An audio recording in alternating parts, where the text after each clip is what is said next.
vibrations. Sun surfing excitations, call for sun kiss, good vibrations. Bubbly orange jubilation, sun kiss on soda taste sensation. Sun kiss is giving out good vibrations. Bubbly orange jubilation, sun kiss is giving out good vibrations.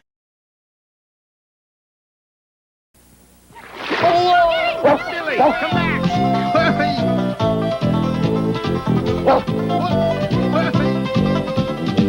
Guess he doesn't want a bath. Well, I know what I want, to taste of good old-fashioned lemonade. Country time. With natural lemon flavor. Tastes like good old-fashioned lemonade. Not too tart, not too sweet. Country Time lemonade flavored drink, unsweetened too. Country time, tastes like that good old-fashioned lemonade.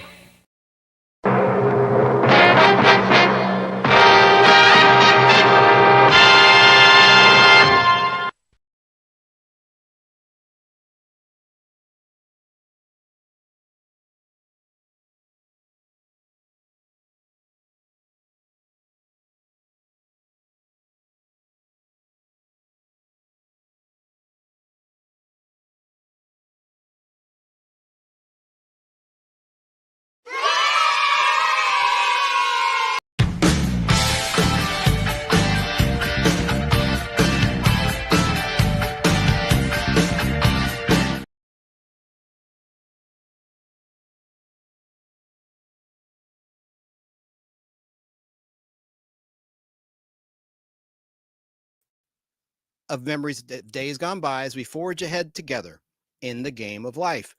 My name's Chance Bartels. I'm your host. This is the Nostalgic Podblast, your weird, informative, and hopefully fun time capsule of memories of days gone by as we forge ahead together in the game of life. Remember the Milton Bradley board game Life? Well, I was more of a Twister man myself, but right now we're reminiscing about life, specifically pop culture history and life experiences that we all have in common. That's what this show, the Nostalgic Podblast, is all about. This is the Nostalgia Show with a bite. And man, is this ever the show about biting. Because we're talking about the 50th birthday of Jaws. Happy birthday to you. Happy birthday to you. Happy birthday, dear shark. Bruce. Happy birthday to Chew. And many more, including Jaws 4. Yeah, that was one of my favorite movies, Jaws. And man, as Steve Harvey says at the beginning of Family Feud, we've got a good one for you today. And I have a show packed with information about Jaws and rare footage. It took me a long time to prepare it. That's why I'm a little bit late. I'm always late. Being late is never good when you're trying to build an audience. But if you want to call in to talk about Jaws, the phone number is 770-438-1050, or you could just leave a comment. Anyone that's watching live in the YouTube channel or Twitch or Facebook Live, leave a comment and I'll put it on the screen. And I want to know what your thoughts are about Jaws. You may not have been alive when Jaws was released way back on June 20th, 1975. But certainly you've seen it probably in the re-releases and on television. Obviously, it's a classic by Steven Spielberg. We're also going to have a trivia game about Jaws, and I might give away some prizes tonight. We're going to talk about some Jaws merchandising and just, have a good time as we kick off the summer as we're live. The summer is just about to begin. The summer solstice is here in 2025. By the way, I did a show a while ago about the best movies set during the summertime, not in terms of blockbuster releases, the movies that were released in the summer, but movies that were set during the summertime. And it's in the archives. I thought that was one of my better pod blasts. I know on YouTube I had over 5,000 views. I was really happy about that one. That was a couple years ago. But anyway, if you're listening at Fistful of Radio at 2:00 on Saturday or Sunday, or in the evening on Monday or Wednesday, I would direct you to the YouTube channel, The Nostalgic Podblast, so you can see the clips that I'm going to play. But I chose clips that are audio friendly for the listeners that might be listening on Podbean or Apple or Spotify, et cetera, et cetera. So got some history of Jaws. obviously, Jaws is a thriller film directed by Steven Spielberg. Now, a bit of trivia right now for you. What was a television movie directed by Steven Spielberg that was basically Jaws on the road? Instead of a shark, you had an 18-wheeler terrorizing a salesman who's on a road trip. And that would be Duel. That was an awesome movie, one of the earliest things that Steven Spielberg directed. He also directed the very first pilot, one of the segments in the pilot to Night Gallery, which was at first a television movie. Back in 1969, he directed Joan Crawford. No wire hangers ever. I love that movie. I'm digressing here. I love Mommy Dearest. It's a guilty pleasure. One of the best lines by Faye Dunaway as Joan Crawford is, figures you know where to find the boys and the booze. Or is it the booze and the boys? Anyway, I digress. But Jaws was just a movie that tapped into all of our fears, you know? I mean, just when you thought it was safe to go back into the water. That was like the tagline of Jaws 2, which was released in 1978. Of course, Jaws was based on the novel by Peter Benchley of the same name, and that book was released in 1974, the same year that Jaws was put into production in principal photography. And the movie Jaws obviously starred Roy Scheider, the late great Roy Scheider, as Police Chief Martin Brody, who, with the help of a marine biologist played by the timid Richard Dreyfuss, and a professional shark hunter played by Robert Shaw, who was a Bond villain in From Russia with Love. Remember him in that? And he looked completely different in that James Bond movie, the second James Bond movie. Anyway, they're all hunting a man-eating great white shark. Now, pay attention to this, because in the trivia game, a lot of these points are going to come up in multiple choice questions. So the great white shark attacks beachgoers at a summer resort town, and Murray Hamilton plays the mayor. He's a great character actor. Lorraine Gary plays Brody's wife. The screenplay is credited to Peter Benchley, who wrote the first drafts of the film. An actor and writer, Carl Gottlieb, also wrote the script during principal photography. It was shot mostly on location in Martha's Vineyard, Massachusetts, and from May until October of 1974. And Jaws was the first major motion picture to be shot on the ocean, and consequently had a troubled production, going over budget and over schedule.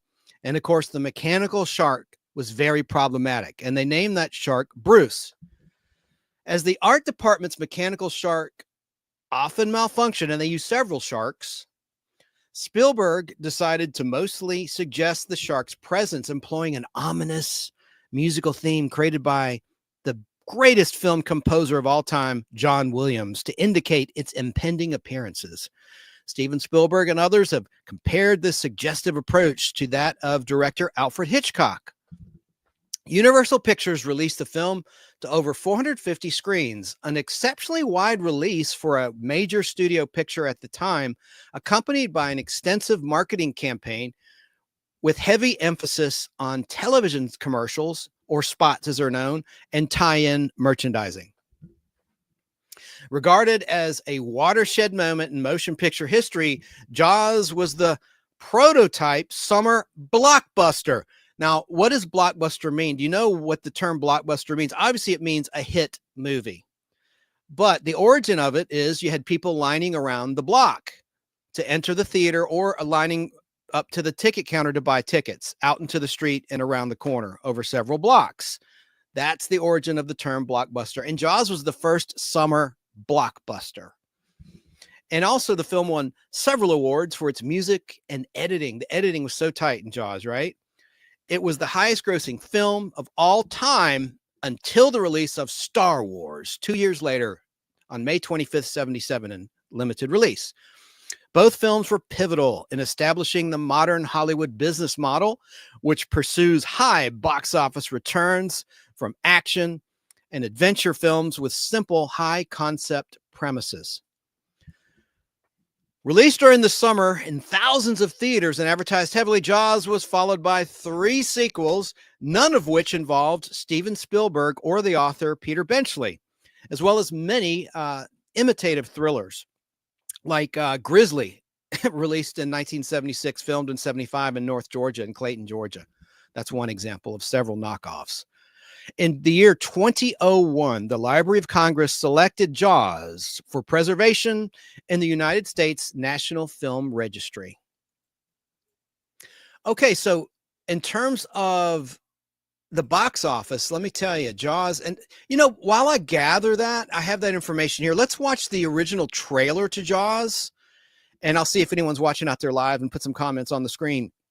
But this is the theatrical trailer, not the teaser trailer. This is like the finished trailer. So hopefully the stream won't go down. Universal Pictures is not so forgiving when it comes to copyright, but I'm going to try to play the trailer right now. It's a 3-minute trailer. I love this, and I love the music by John Williams here. There is a creature alive today who has survived millions of years of evolution without change, without passion, and without logic. It lives to kill. A mindless eating machine. It will attack and devour anything. It is as if God created the devil and gave him jaws.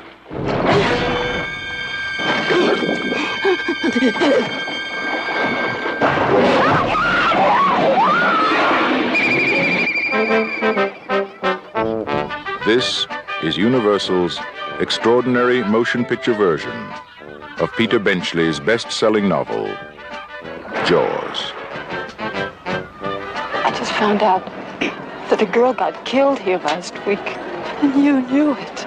You knew there was a shark out there.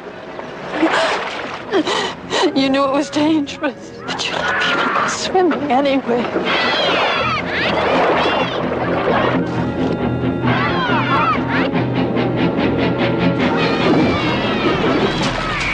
you see that?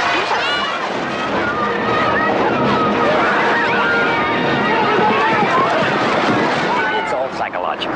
You yell barracuda. Everybody says, huh? What? You yell shark. We've got a panic on our hands on the 4th of July. Is it true that most people get attacked by sharks in 3 feet of water, about 10 feet from the beach? Yeah. What we are dealing with here is a perfect engine, an eating machine. We're not only going to have to close the beach, we're going to have to hire somebody to kill the shark. Bad fish, but I'll catch him and kill him. Did you hear your father? Out of the water now! This shark, swallow you whole. You're gonna need a bigger boat. That's a 20-footer. 25. 3 tons on him. Hurry up, he's coming straight for us. Don't screw it up now. Don't wait for me. Now! Shoot!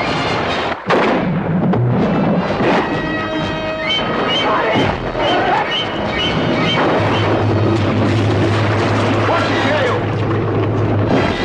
Give him room. I can't. He's trying to run. Oh! Come quick! I can't hold it. Hurry! Break it up! Brody!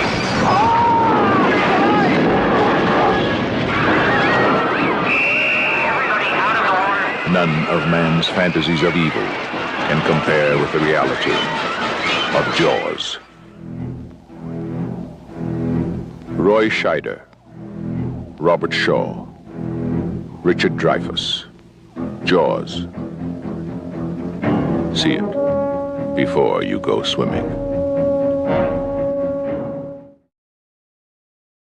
Rated PG. Maybe too intense for younger children. Yeah, I love that trailer. That's just a classic. Hopefully the stream won't go down. Universal, like I said, I'm repeating myself. Let me take a sip of Dr. Pepper. The music is what does it. That's what triggers the bots, the copyright bots. Anyway, that's such a well-edited trailer. I have it on 16mm film. I love it. Also, I have some really interesting behind-the-scenes footage from way back in 1974 when Jaws was filmed that I want to share with you. Why don't I just play another clip right now? But I did pull up the box office information. Check this out. The movie cost $9 million to make, but it earned $477.9 million at the box office. Oh my God, it made over $460 million easy. Wow, that is just amazing. I want to quickly say hey to some folks out there in the chat. Hey to Vulcan Pinch. He said, I can't believe I saw Jaws at 9 years old with my buddies, no parents, and they let us in. I remember kids in class mostly watched it. Joe Gutfeld in New York State says NBC is currently broadcasting the movie right now. Well, I shouldn't say that. Everyone's going to leave and now watch the movie first right now and catch me on the replay if you'd be so kind. Hey to Tracy's Fractured History and More. She's watching live down in Florida.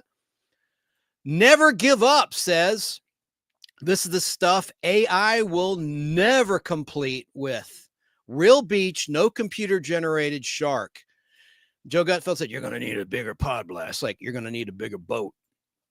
Oh, yeah. Percy Rodriguez voiced that Jaws trailer. Yeah, and he was in the original Star Trek episode Court Martial. He was the guy, and he was in the Fall Guy pilot. The Fall Guy 2-hour movie from November 4th, 1981 on ABC TV, played one of the villains. Awesome actor, underrated, and what an incredible voice. He's up there with James Earl Jones. Man, Percy Rodriguez. I'm glad you pointed that out.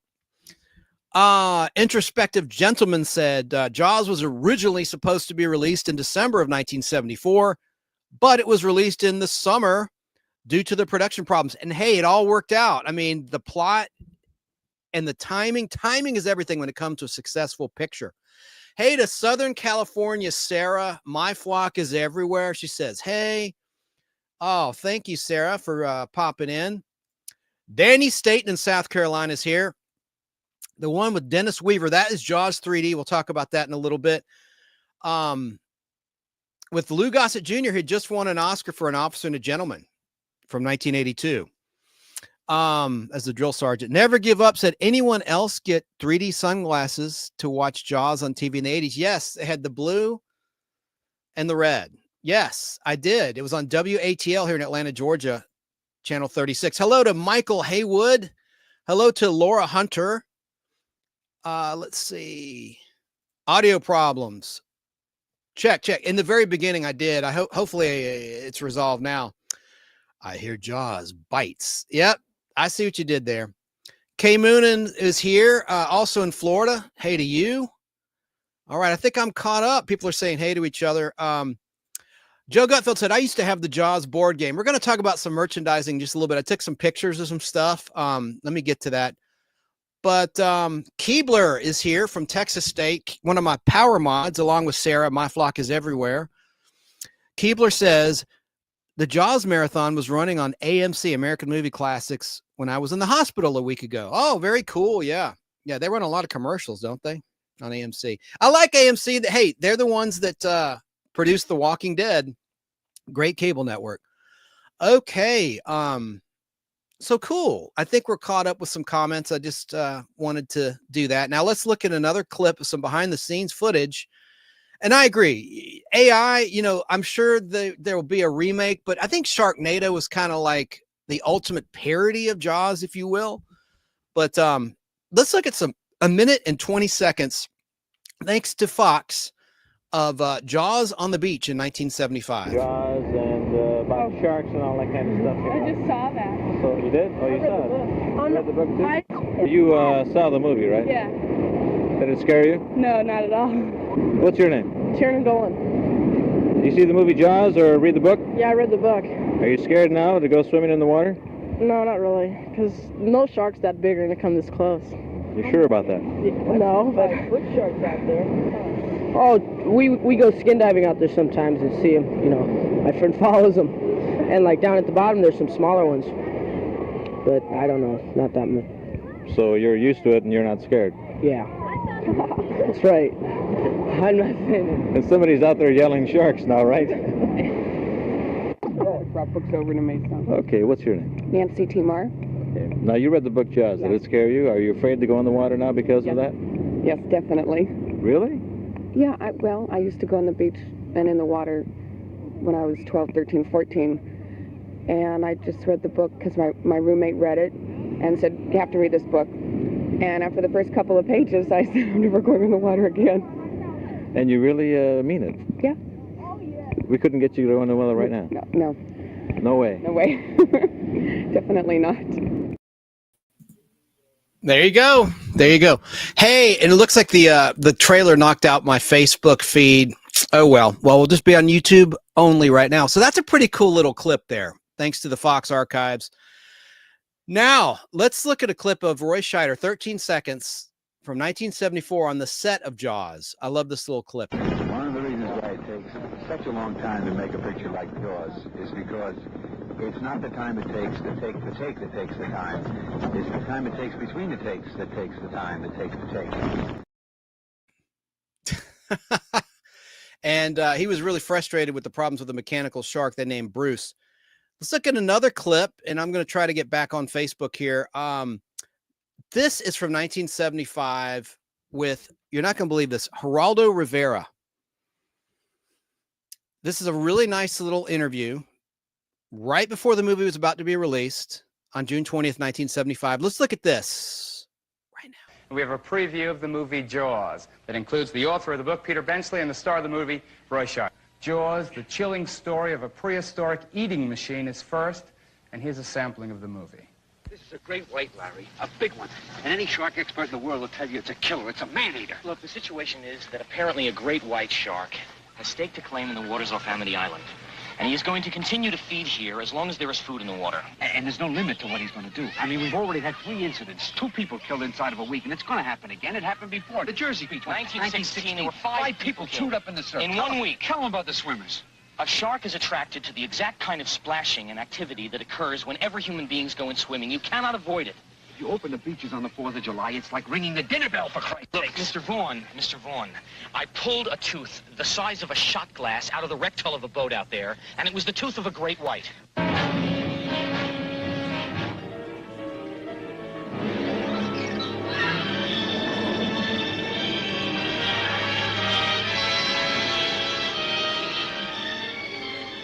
That's a 20-footer. 25. 3 tons, Alan. Jaws. It's a movie that I think will single-handedly make beach parties obsolete. And we'll have more on it in 2 minutes when we come back, right after this. I want to start this segment by reading you something. Quote, "The great fish moves silently through the night water, propelled by short sweeps of its crescent tail. The mouth was open just enough to permit a rush of water over the gills. It was about 40 feet from the woman, off to the side, when it turned suddenly to the left, dropped entirely below the surface, and with 2 quick thrusts of its tail, was upon her." So begins Jaws, one of the most gripping and certainly best-selling adventure stories of this decade. And please welcome the man behind this book, its author, Peter Benchley.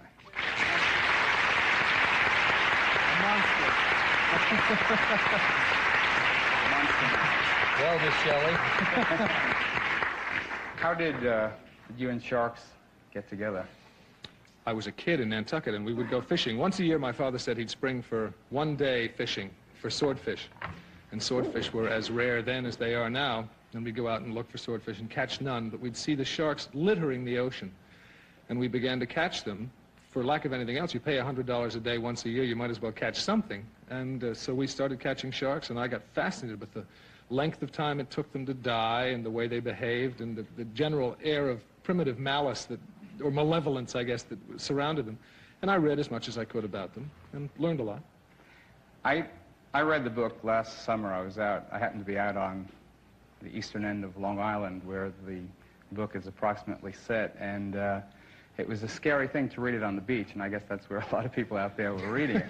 But I don't know anything about sharks, and I just want to know how realistic is it. Are there sharks, for instance, out around Montauk or East Hampton or those resorts out? 1 or 2. The largest great white shark ever taken by a fisherman was taken off Montauk, Long Island. It was taken by Frank Mundus in 1964. In all the world, you mean? Ever taken by a fisherman. Now, when you get into statistics here, it's very good to be specific because they go, weird statistics. Frank Mundus caught a fish in 1964, a great white shark off Montauk that weighed 4,550 pounds and was 17.5 feet long and took him 7 hours to catch. And it broke the scales in Montauk and had to be measured on a beach. Last weekend, a friend of ours was out fishing with Frank, and they caught a 9-foot blue shark, and on the way in to the boat, the blue shark was severed in half with one bite. And this again was off Montauk, and Mundus said there is no question what that was. Something had to ingest a 9-foot fish and cut it off like that with one bite, and that was a great white. A great white shark. They're there. Oh, great. Last summer during the filming of the picture, I think, Roy, there were 2 great white scares in Nantucket Sound. Big ones, 16-foot fish. Were mechanical sharks used for all the scenes, or did they use any documentary footage of great whites?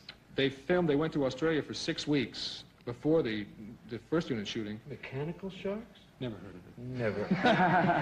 Robert Shaw is willing to get eaten by a real animal. Is he a mechanical shark? Oh. No, they got 30,000 feet, I think, of real great white shark footage in Australia, including an attack on a cage with a man in it. And then they intercut it with, obviously, the special effects department. And Verna Fields, the editor of the picture, did such a fantastic job, to me, that you can't tell when the real shark is in and the fake shark is in. Well, I've just seen the clips, but the tension is unbelievable. You really do hate that thing. It's so hard not to be frightened of sharks as long as you're in water, because I think humans generally feel out of place in water, I mean, with few exceptions, and you feel kind of vulnerable, and I wonder how many people are going to take it so literally that they're just not going to go swimming this summer. It's going to happen. People have said to me, you've gotten me out of the water forever, which is crazy. You know, the likelihood of getting eaten by a shark is about as great as being attacked by lightning. And it'll happen, but it's nothing you can worry about. On the other hand, I mean, you're going to walk down the street and say, holy smokes, man, that's going to get me, that lightning bolt. I was once almost hit by lightning, and now I'm not going swimming. Now you're not going to walk on the street anymore. The fact of this as a possibility is always very real. There's a piece in Newsweek last week about a big cover-up in Daytona Beach. People have been being eaten off the beaches in Daytona, Florida, and the news media have been told to keep it quiet because it's bad for the tourist business. And, you know, Newsweek refers to this as life imitating art, but it happens. I don't think there'll be any unreported shark attacks. I mean, every one that occurs, there'll be headlines in that town. We've got another Jaws on our hands. Right. How do you feel about some of the kind of professional jealousy that's developed? You know, the reviews of the book, honestly, were mixed, but the sales are phenomenal, and I read it and I thought it was a great, great book. How do you feel about the kind of feeling that other authors apparently have, or at least some of the statements I've read, you know, here he just had a great idea and he made an amazing jackpot out of it. Do you respond at all to that? Initially, I had an ego problem with it, because the reviews were not mixed, as you say. They were poles apart. Either people loved it or they hated it. There was no question of people saying, it's all right, you know. People, really, it's a fantastic book, or it's the worst piece of trash ever written by a human being. And fortunately, there were fewer of those, of the nice ones. So mixed is a strange word, but yeah, the first time you see somebody hate you in print, it's bad. Yeah. And then when you get a little bit of the resentment kind of thing, oh, he had a good idea, but somebody else wrote it. Or he had a good idea and it wrote itself. Or they sat and manufactured a bestseller. Eventually, you get jaded, as I have. It's probably a bad thing, but you learn that your ego isn't important, and if people want to knock at you, let them knock at you. Would you think the critics were right and the level of taste in the American public is low, or do you think that the critics are just full of it and they're just out of step with people? The critics who liked it very much, I can't disagree with them. I'm sure you would. You know, I get this on interviews about Peter's book and about the film, and I think that first and due credit should go to him, because the narrative in that book is what sold the book. It's what excited people. It's what drove them along. And that same narrative is what's in the movie. And it's his idea. He wrote it, and he has provided it for all of us to play with. Right. Just don't go swimming, that's all. All right, well,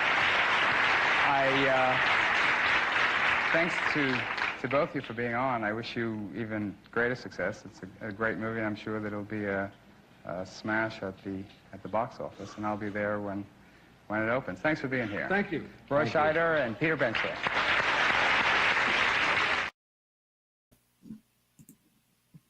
Wow, there it is. I think that's a really cool clip. Let me see. I think I have a little bit more.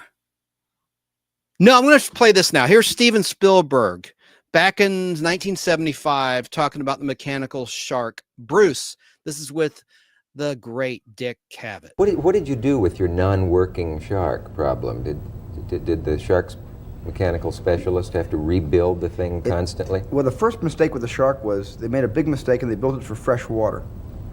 Now, they all knew we were going to the Atlantic Ocean, but for some reason they built it for fresh water. What's the difference? Well, electrolysis is a major problem when you get salt into all the machinery, into the electrical system.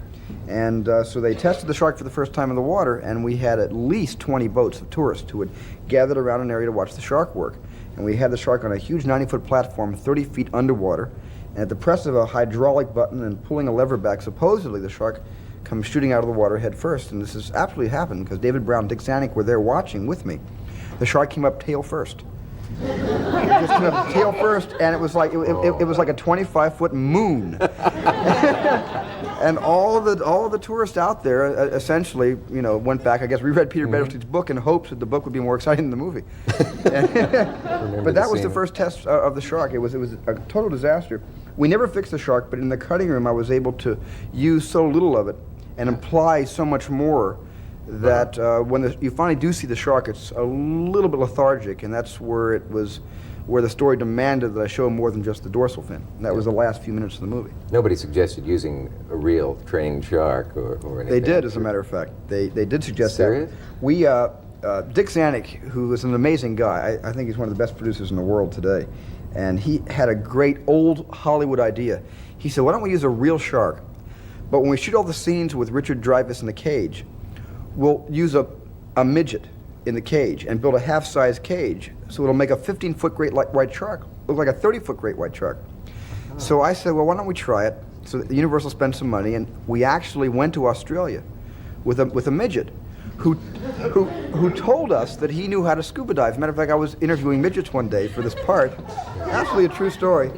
And one of the small gentlemen came into my office covered in blood. He had cuts here, his arms were cut. And I said, what happened to you? He said, well, look, I really got to get this job, and I just racked up my car in front of the Universal Studio Tour gate, and I got into a traffic accident, but I had to come in and get the job. I didn't want to be late. It was 3 o'clock. He was going to be late.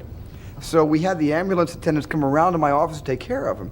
And I assumed anybody who was that brave to leave an accident to get a job, to go into the water with a real live shark, deserves the job. So we sent him to Australia with Ron and Valerie Taylor, who I'm sure you must have heard of. Yeah. Oh, yes.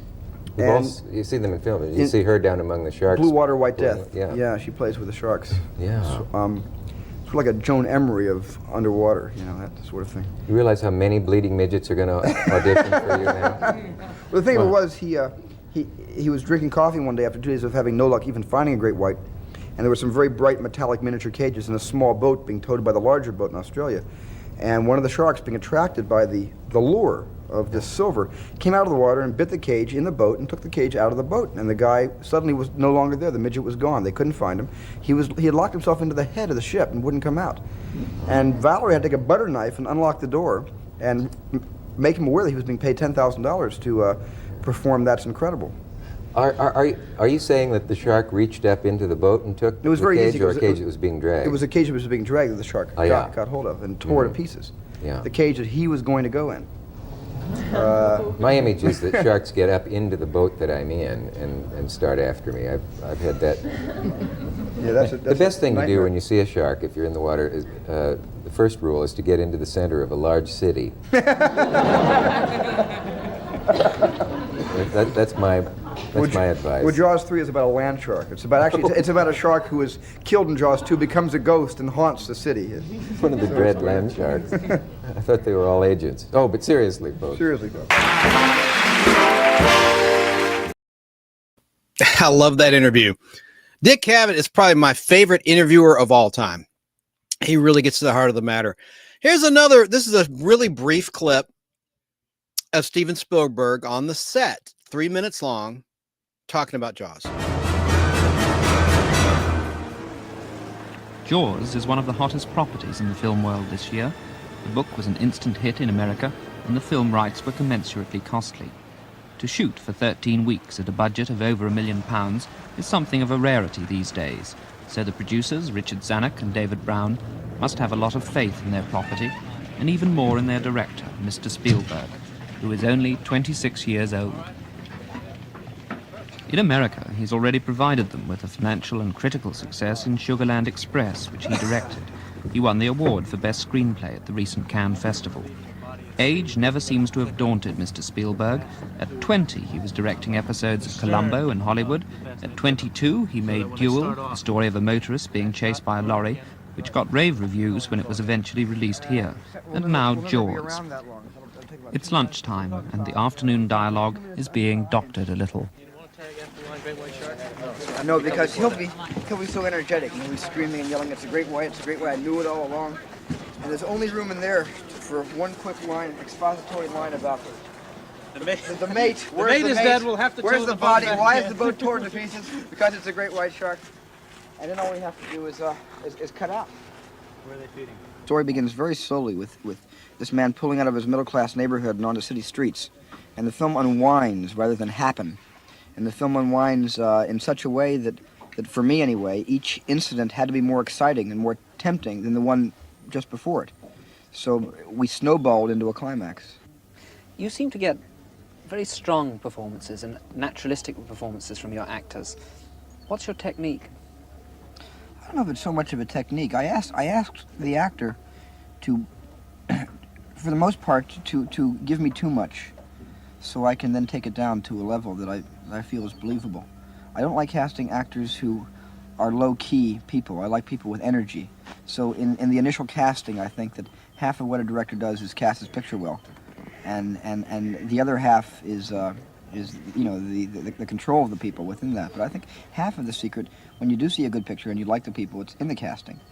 I like people who are outspoken and who are very large, so I can bring them down to life level. It seemed to me almost fanciful in the book that a shark could actually threaten people on a large boat. But nevertheless, this is the case, is it?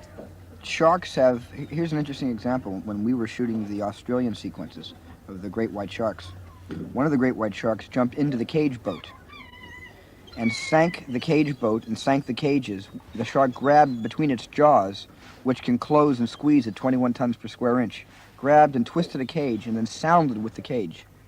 And when we recovered the cage, it was torn up, completely torn up. This is my second day at sea, and I have 54 more days to go.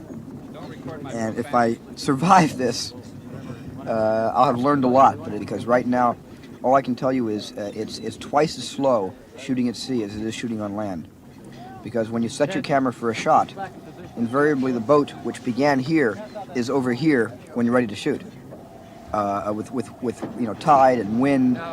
No, it doesn't come easily. I don't even think about it. If I thought about multi-million-dollar pictures and all the equipment and all the responsibility, I'd probably go bananas. He needn't have worried.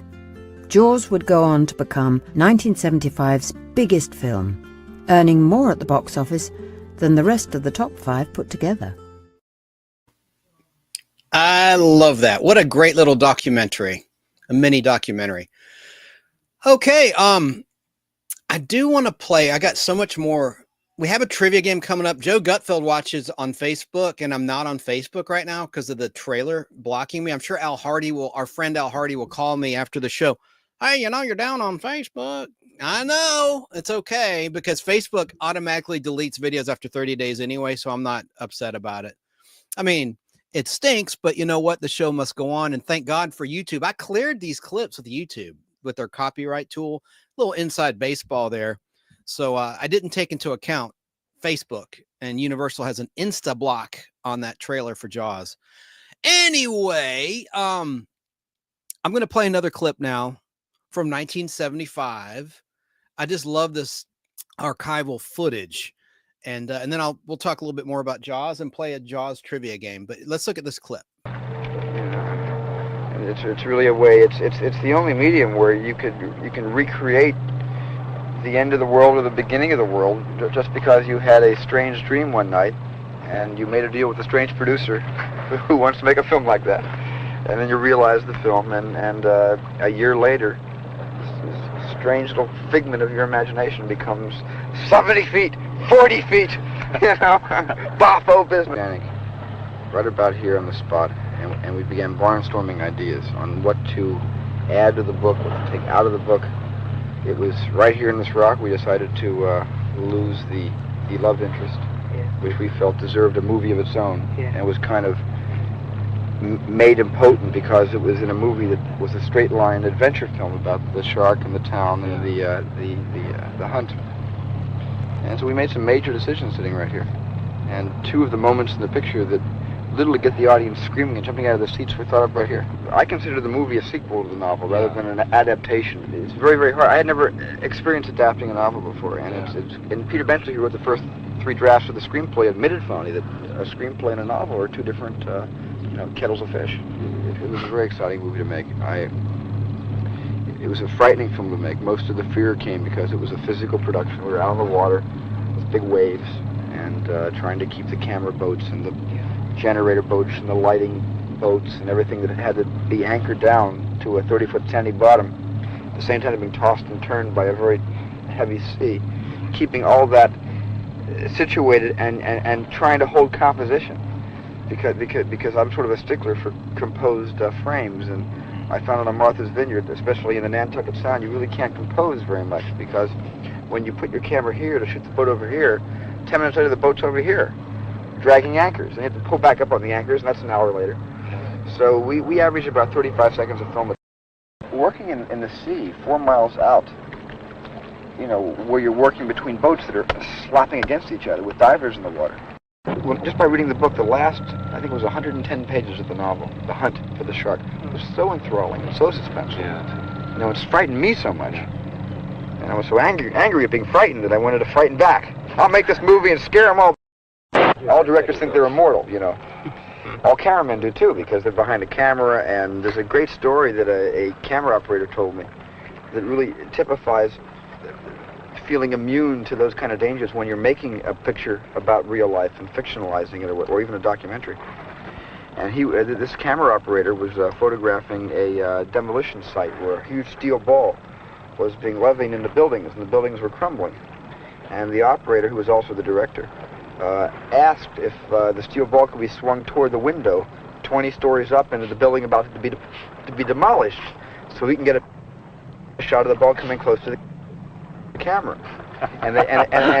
And he played it safe. He said, give me 10 feet of clearance, and I'll kind of zoom in at the last moment. Give me 10 feet where the ball comes to its final point and then swings back, and no closer than that. So the operator said, it's kind of dangerous, and I don't know if I can give you 10 feet. It'll vary between 10 and 5. He said, don't worry about it. So he's up in the window with his camera, and he says, okay, action, action. And he's shooting out the window, and the man shrugs his shoulders, a New Yorker, of course, shrugs his shoulders. It's his funeral. And he moves the levers, and the ball goes back for the momentum, and like a pendulum comes towards the building and comes right up to the guy's eyepiece. Missed him by 1/2 of an inch. And he began to laugh behind the camera. He began to say, wonderful, it's a great shot. You won't believe it. You won't believe it. Wait till we see this in dailies tomorrow. And everybody was white. And they told him, you came within 1/2 inch of losing your camera, or having at least your camera pushed through the back of your head. And he felt totally safe. Because he was making a movie. He was seeing 185. Nothing happens when you're sitting in the theater watching 185. When you make a film, at least when I make a film, I have to be passionate about the subject matter. I have to know that that's all I want to do for the next couple of years. And I have to know that's where my lifestyle will be 2 years from now. I just think it's very important to to spend the time and consider each film kind of the beginning, middle, and end of your life. That sounds very philosophical. The awesome Steven Spielberg, what a genius, to be 26 years of age and to have that responsibility of adapting Peter Benchley's novel. That's just immense. And he pulled it off, didn't he? My favorite shot is the woo gotcha moment when the head comes out of the boat and you see the eyeball. And, that scared the hell out of me. And it was an event on television as well when it debuted. I think it was 1979, as was mentioned in chat. So I just have one more clip about Jaws, and it's Roy Scheider. in 1975 with Geraldo Rivera again, talking about this. Roy Scheider has been acting professionally for 15 years, but it wasn't until The French Connection, where he played sidekick to Gene Hackman's Popeye Doyle, that Roy really attracted national attention and an Academy Award nomination. Since then, he starred in The 7-Ups, and Sheila Levine is dead and living in New York. But tomorrow his latest film opens, and it's going to take the roof off. Ladies and gentlemen, the star of Jaws, Roy Scheider.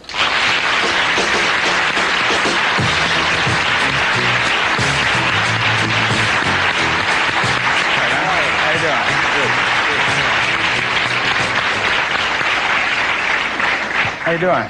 Shark fans? You know, it's funny. Mario Puzo once said that after The Godfather started and he started writing Godfather 2, that he was in the mafia business. I wonder if after doing enough of these interview shows, you might think you're in the shark business. Certainly do, certainly do. You think we could do Jaws 2? Jaws 2, yeah. Son of Jaws, Return of Jaws? Might be that way. It might be that way. You went to a sneak preview, and I guess the audience really responded. Well, it was the first time I'd seen the picture put together, and the audience scared me, because the people just, they get so emotionally involved that when they're frightened, they really let it rip. And I'm not used to sitting in a theater where people go, "Ah!" right next to you, and they really scare you, and then they talk through the next scene. Did you see like this? And I'm sitting there, and I'm watching the picture for the first time, and I'm thinking, wait a minute, watch the movie. They're so scared they don't want to watch it that time. How does it feel having co-billing with a shark? Well, we'll have to talk about that. No, it's wonderful. It's wonderful because the shark plays such a marvelous part in the film. He's not Walt Disney. I mean, there's no Walt Disney aspect to this animal at all. And he's something that an audience can really hate. He's tough. He's a great antagonist. So you're only as good as your antagonist, right? Do you think, I know that your role is the role that people will empathize with. You're the most human, ordinary kind of person in the movie. I wonder if the shark will get all that hate wrapped up in him, if people will associate everything evil with the shark. Well, I think they will. I don't think there's any of us that hasn't gone swimming or been in the ocean that hasn't been aware of all kinds of creepy crawlies down there. And your imagination does strange things. So this is a chance to really let it all out. I wonder how many people will be going in the ocean this summer because of your movie. Not too many. I think the lifeguards will have a soft season. There won't be any more... It'll be, it's all right, go ahead, get in. I just by coincidence happened to be on Martha's Vineyard when Jaws went into production, and it was in the late spring, kind of May, I guess, and it was freezing cold up there, and all the natives on the vineyard, they're kind of a smug bunch anyway, we're all giggling how all these out-of-towners had come in thinking they'd get this balmy New England summer, and they were freezing. It's chilly up there, and we were up there early in the summer, and of course everyone wanted to work in the film. Big movie company comes to town, Universal brings in this whole crew, and everyone showed up to volunteer to be in the beach scenes. But this was early June, and they were out there from about 8 o'clock in the morning until 5 o'clock at night, and they froze. They were covered with goosebumps all day long. I didn't envy any of them. Did it really slow down the production, the fact that it was so chilly and so inclement? Not so much in those scenes, but on the scenes on water. It's very difficult to shoot. We had rough weather. The sea would swell 5 to 6 feet on some days. We had fog. We had sailboat regattas on the horizon line. The America's Cup trials were up there. And we'd shoot a day's work, and they'd go back and look at the rushes or the dailies, and they'd see a little white speck on the horizon, and that would be it. We'd have to do it again. We have another clip from the movie, and I want to show it because it is really so exciting. Take a look.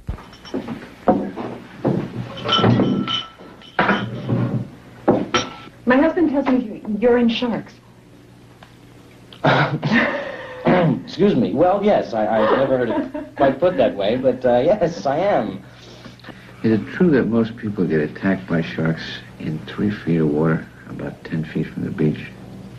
Yeah. Now, this shark that swims alone, what's it called? Rogue, yeah. Now, this guy, he keeps swimming around in a place where the feeding is good until the food supply is gone. Yeah, it's called territoriality. It's just a theory that I happen to agree with.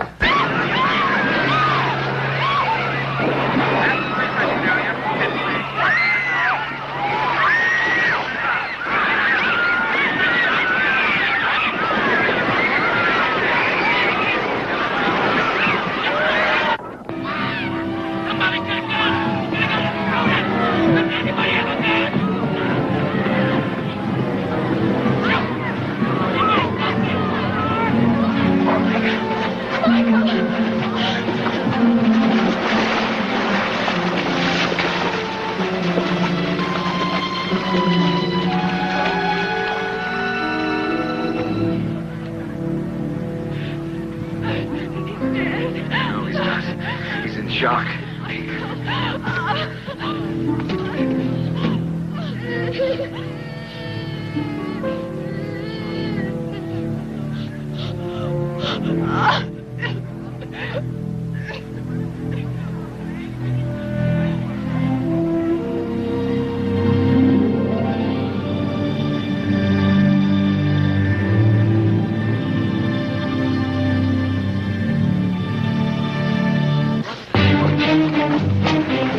You're gonna need a bigger boat, right? Gotta get to work. How do we handle this? How do we handle this? Hold on more than I need you.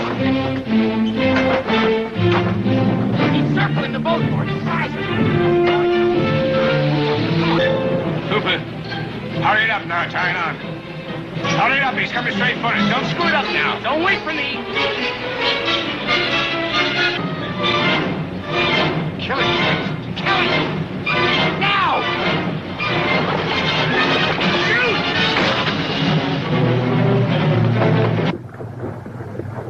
Make it fast!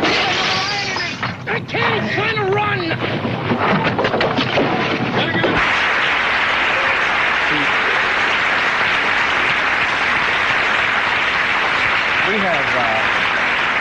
We have shown clips from other movies, but the audience has never reacted that way before. Really? I want to talk some more about that, and talk about the shark, and talk about the mechanics involved in making the film, and meet the author of the book when we come back. And I played that earlier. I sort of played these clips out of order. Look at Geraldo there. He's quite the hippie. I like that show. There's a lot of clips. He interviewed William Shatner. That's from the official, I must mention this, Geraldo Rivera has a YouTube channel he started, and I borrowed the clip from that. And he's a lawyer, so I don't want to mess with him or his content, but he's got a lot of other great clips from back in the 70s when he hosted that show. And the William Shatner interview is very entertaining. Anyone who likes Shatner like I do. Okay, so about Jaws, I did some calculations. I did some math calculations while the clip was playing, and the original film made, this is all profit, $468.9 million with the budget of $9 million. So that's pretty rare to see that kind of return on investment. You only see that these days with the Marvel movies or the DCU movies like Superman, which was released in July of 2025. Exciting stuff. All right, so we're going to play a Jaws trivia game in just a moment, but let me just see if there's any other historical information I want to share with you about the movie.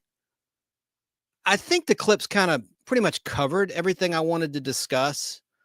But Sarah, I don't know if you could hear me during the clip. If you could text me, there's a funny meme that you sent me once from Jaws. You know the one I'm talking about with the kid. I'll try to put that on the screen if you text it to me before the end of the show. Another thing coming up, we have another Alf and Down, another main cast member from year one of Space 1999 has passed away.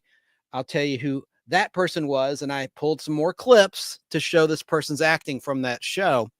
That's why I was late. It took me forever to transfer these clips. And then I have some variety show clips to share with you from Donny and Marie.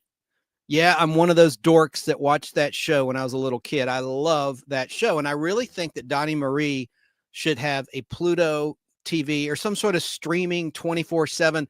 I mean, originally it was a Sid and Marty Krofft produced program, and there's a Sid and Marty Krofft channel. So why not a Donny Marie? I'm sure it's because of music rights issues, but they're not the original versions of the songs in most cases. There were some, though, where they had musical guests that literally lip sync. That was the only bad thing.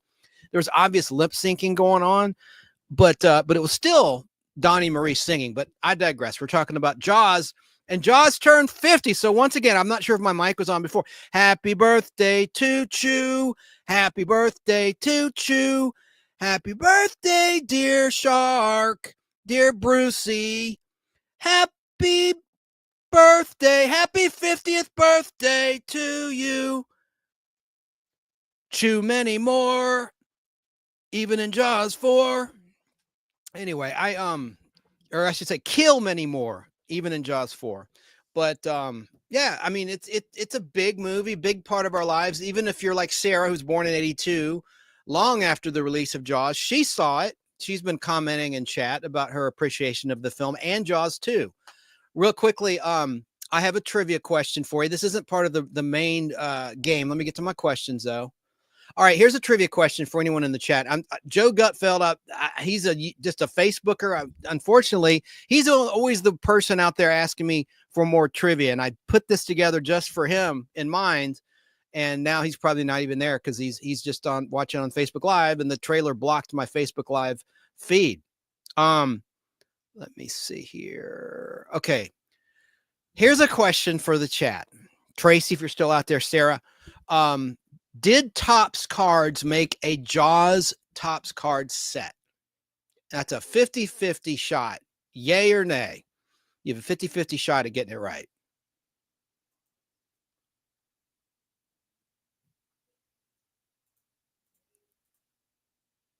Let's see. Take a guess. I'm going to reveal the answer with a photo. Oh, I don't want to give anything away, but did Jaws have a card set from Topps? Topps did the card sets to King Kong, Star Wars, Grease, Batman 89, and many, many others. Tracy says, yes, Topps did make a Jaws card set. Let me get to the answer. There we are. Any other guesses? Any other guesses? Here's a cool picture I found. Look at that publicity shot. Got that from Al Hardy's Nostalgia Rewind Facebook page. Well, he had just shared it from another big group, but I think that's a pretty cool little picture. You ever seen that? All right. So the answer is no, there was not. There was for Jaws 2. So it's a bit of a trick question. You may have been thinking of the Jaws 2 cards. There's the Jaws 2 cards. I love that shot. It looks kind of silly, though, the shark coming out after that water skier. There was even a Jaws 3D card set seen there. There's a box for it. And there's the 3D glasses that we were talking about with the chat, with the blue and the red, the traditional 1950 style 3-dimensional glasses that you need to wear, because the films would have blue and red lines superimposed around the images to simulate a 3D effect. So the answer was no. But there was a really cool game that I liked a lot. Tracy, you may remember this, the Jaws game. I loved it. I've talked about it on the Podblast before. This is an awesome, awesome toy. And you take the little hook, you fish out without the jaws collapsing on you, on your instrument there, as many objects as you can. That's the object of the game. You just literally fish things out. Sarah, I got your text. It's not that one. It was the one with the kid. In memory of, I don't want to spoil it for anyone that's watching or listening. It's okay. You tried. Just forget about it. But it was the one with the in memory of, if you know what I mean. Okay, so that toy, I had it. I have a photo of me. Just I don't have it anymore. I don't know what happened to it. I usually don't lose my stuff, but maybe somebody took it from me. But I love that Ideal. That's the manufacturer, Ideal Toys Jaws game. In fact, you saw that game in a 1976 episode of The $6 Million Man from December 12, 76. See it there on the counter? That is a Christmas episode, season 4 of The $6 Million Man. And it's probably streaming on Peacock. In fact, I know it is. The $6 Million Man is the classic show. And that's from December 12th, 76, a Bionic Christmas Carol. And Universal owned the $6 Million Man as well as Jaws. It was a Universal release. So they had a little in-house product placement. In fact, on the shelf, there's a $6 Million Man action figure behind the sales lady. That's a Steve Austin Kenner action figure. Pretty funny. So, yeah, that's my favorite. Hang on a second.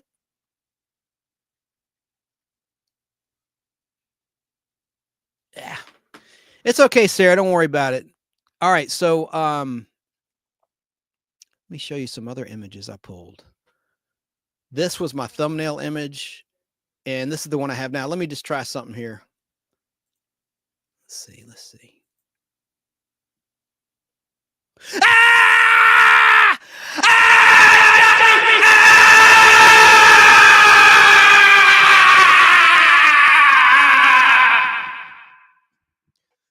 Help me, for God's sakes, help me! Help me! I'm dead. All right. Whoa, am I going to show up? Oh, there. Okay, see, it's my ghost. The Ghost of Moby Dick. All right, let me just change that out there. Okay, that was a little crazy. Okay, that was just a little wake-up call. By the way, I want to mention our friends at Remind Magazine. They have a great summer blockbusters double issue out now, which you can find at Barnes & Noble stores. And you could get it for just $1 when you subscribe for the initial year. You get 10 issues for $12. And that's remindmagazine.com. Please mention Nostalgic Podblast when you order. Remind Magazine is a great resource for all things 1950s, 1960s, 1970s, 1980s, and 1990s, brain-teasing puzzles and games.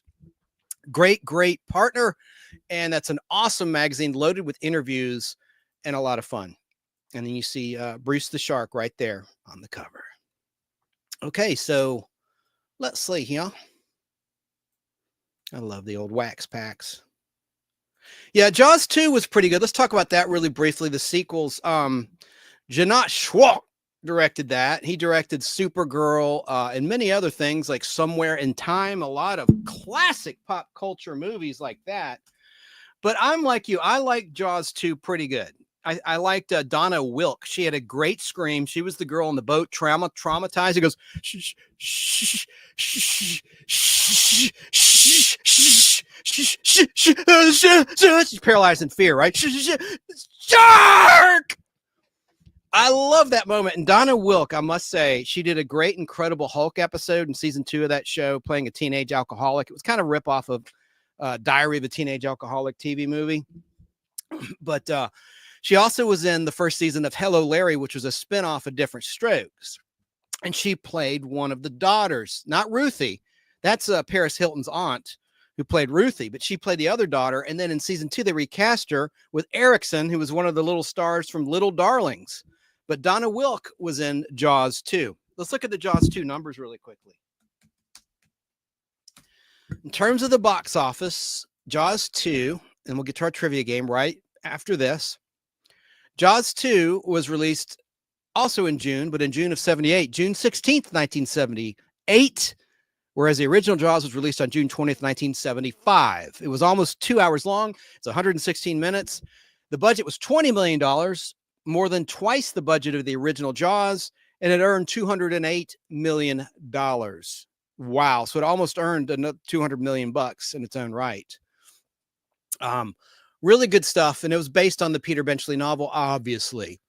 And then let's look at Jaws 3D. That year that Jaws 3D was released, that was right after Friday the 13th Part 3D was released. A year later, then came Jaws 3D, and it was pretty decent in 3D. I love the cast. It's definitely obviously not one of the better Jaws pictures, but as a youngster, when I was a kid seeing it in the theater, I was very entertained and thrilled with that movie. A guy named Joe Alves directed that. And Richard Matheson wrote the screenplay, a famed science fiction author. He wrote the classic Star Trek episode, The Enemy Within, where Captain Kirk is split into two halves by that transporter malfunction. And also, the screenplay was also written along with Richard Matheson by Carl Gottlieb, who worked on the original picture. And let's see here. In terms of the money, it cost $18 million to make. So that's $2 million shy of the Jaws 2 budget. And it earned $88 million. So it wasn't a bomb. And then you had, of course, Jaws 4 with Michael Caine. I was listening to a radio show today, and I learned that Michael Caine only did it because he'd never been to the Bahamas, and he wanted a free trip to the Bahamas. And he bought his mother's home with the money he earned from Jaws 4, allegedly, reportedly. So Jaws 4 was released on July 17th, 1987. It's 90 minutes long, hour and a half long. The budget was $23 million. That's the highest budget of any Jaws film. And it earned $51.9 million. So it doubled its money and then some. So that's pretty cool. And you had Lance Guest in it. I think he's a really good underrated actor, from the star of The Last Starfighter, and he was in Halloween 2 and a lot of other movies. But I think Lance is a really, really good actor, and he had a good look. And then, of course, Lorianne Gary returned, who played Roy Scheider's wife in the original Jaws movie. And let me see here. These are all Universal Pictures, obviously. Universal releases. Mario Van Peebles was in it. And, you know, Jaws: Revenge. It's not horrible, but it's definitely, I think it's the weakest of the 4 Jaws films.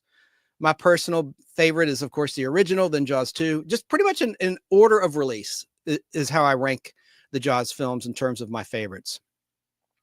And Bess Armstrong was in Jaws 3D. I didn't mention that, along with Lou Gossett Jr. I know I mentioned that earlier in the show. I'm all over the place. And he was fresh off an Oscar win for An Officer and a Gentleman with one of my favorite actresses that recently turned 70, Deborah Winger, who was Drusilla, Wonder Girl, in the first season of Wonder Woman in 3 episodes. Dennis Quaid also starred in Jaws 3D. So let's see. Now it's time to play some trivia. All right, you ready? Let me see if anyone's out there in chat. I'm going to do the trivia questions and try to put these on the screen. Oh, Sarah said, I never saw Jaws 3D. It looked not so great as a kid. It's actually not bad. There's like a severed arm in 3D coming at you with the veins and everything. It's pretty cool effect at one point in that movie. And it takes place basically at SeaWorld. Sarah said, Jaws 2, the lady at the beach was very real looking. I was hooked from that point on. LOL. Okay, so let me see what else I have here in terms of clips. And the trivia. All right, the trivia. Let me put this on the screen. Here's the first question. Question 1. I think I have about 11 questions. All right, here we go. Let me put this on the screen. Anyone wants to play? This will just be for fun. Since Mr. Gutfeld's not here, I'm not going to offer any prizes. I'm sorry. This will just be for fun. Let's see. Here is question number 1 of our Jaws trivia. Here we go. In his recollection of the sinking of the USS Indianapolis, Quint recalled a friend of his who was eaten in half by a shark. What was his friend's name? I'm going to put the choices on the screen too. You have 3 choices to choose from. Let's see if this will work. Your choices are A, Hermes Atkinson. Let's see if this will work. Yep. B, Abe Robertson, or C, Herbie Robinson. Again, the question is, in his recollection of the sinking of the USS Indianapolis, Quint recalled a friend of his who was eaten in half by a shark. What was his friend's name? A, Hermes Atkinson, B, Abe Robertson, or C, Herbie Robinson. What do you think? My flock guessed B, Abe Robertson. Any other takers? Tracy, anybody? Before I reveal the answer?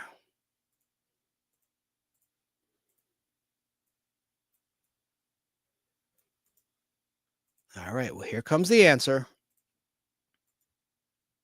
on the screen, and I'll read it for those listening. The answer is C, Herbie Robinson. Herbie Robinson. Hey, Esmeralda in Washington State. Always nice to see you. Yeah, Herbie, just like the robot in last summer's Fantastic Four movie. I'm kidding. I know it really hasn't opened yet. You know, in case you're watching a replay of this after it's open, the Fantastic Four movie was released in late July 2025, and there's a little robot named Herbie. I know I'm digressing, but this isn't, I want to explain this. And Herbie was created just for the 1978 Fantastic Four cartoon in place of the Human Torch, because the network NBC deemed it a fire hazard to have kids looking up to a hero who was a ball of fire. They were afraid they would try to emulate and become the Human Torch, just like kids would jump off roofs imitating Superman during the George Reeves Adventures of Superman TV days and the Christopher Reeves Superman the movie days. They didn't want someone burning their house down and being liable by imitating the Human Torch, so they created Herbie the Robot. And in Marvel, they actually created a storyline in Fantastic Four issue number 209 from 1978 that introduced Herbie the Robot. And they promoted Herbie very heavily for the much anticipated Fantastic Four live action movie that Disney is putting out for the first time since they bought the 20th Century Fox rights and the 20th Century Fox film and television library. So Herbie's not really he was in those comic books, but it was done in a very creative way. I don't want to spoil it, those that haven't read, who Herbie really was, the robot in the comics, was a serious dude. Basically, the consciousness of a villain, the Sphinx, was transferred into Herbie the robot in the comic book story. And also, most notably about Fantastic Four issue number 209, is that is the first issue that artist John Byrne ever drew of the Fantastic Four. So anyway, that's Herbie. And let's get back to the Jaws trivia now. And the answer was C, Herbie Robinson. All right, question 2. Let me just get this on the screen. Your question is, let's see if I can get everything all on the screen at one time, meaning the question and the choices. Here we go. Oh, good. I think it worked. Here's the question. Question 2. What was the original bounty placed on the shark? Was it A, $3,000, B, $1,500, or C, $1,000? A G. What do you think? What was the original bounty placed on the shark? A, $3,000, B, $1,500, or C, $1,000? Any guesses before I reveal the answer? Esmeralda guessed C, $1,000. My flock guessed C, $1,000. So they're in agreement. The answer, however, was A, $3,000. That was the bounty to get the shark. That's what you would be paid for the bounty hunters out there out at the sea, the seafaring bounty hunters. All right, let's move on to the next question. Here is question 3 out of 10 or 11 questions here. Let me just get the choices. So good to see you out there, Esmeralda. All right. Let's see if this will work in one. Yes, it worked. Yes. Okay, here's the question. Question 3. After disputing that it was a shark attack that killed Chrissy Watkins, what was her cause of death eventually ruled as by the coroner? What killed her? What did the coroner say killed this woman? And that was, man, how about that naked woman in the beginning of Jaws? That was quite a sight. I'm sorry. I mean, I'm not trying to sound like a creep or something, but that was pretty good figure on that actress. Anyway, after disputing that it was a shark attack that killed Chrissy Watkins, what was her cause of death ruling by the coroner? Was it A, rock shoals, B, boating accident, C, drowning? Esmeralda guessed B, boating accident. Let's get to the answer here.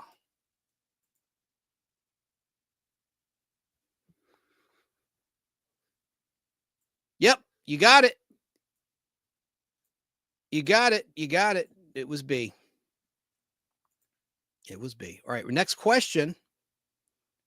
Let's get to the next question here. Coming right up on the screen. What was the name of Hooper's ex that broke his heart? And your choices are, let me put them on the screen.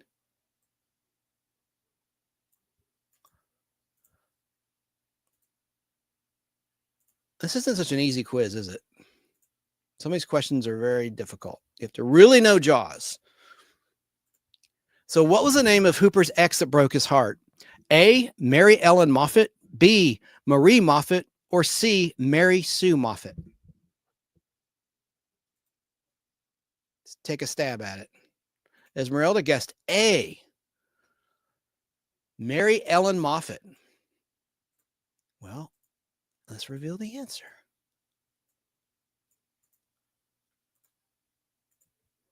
Let's see.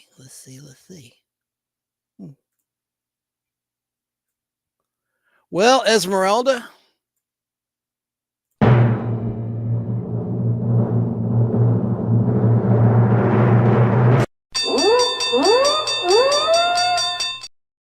you are correct, ma'am. You are correct. Good job.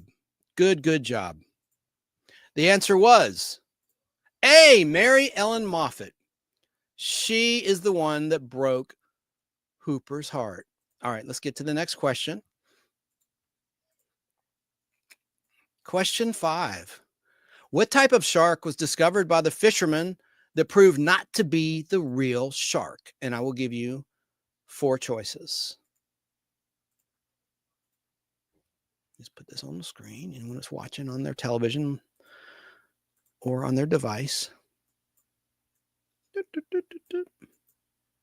Your choices are A, a sand shark, B, a carpet shark, C, a tiger shark, or D, a thresher shark. What do you think?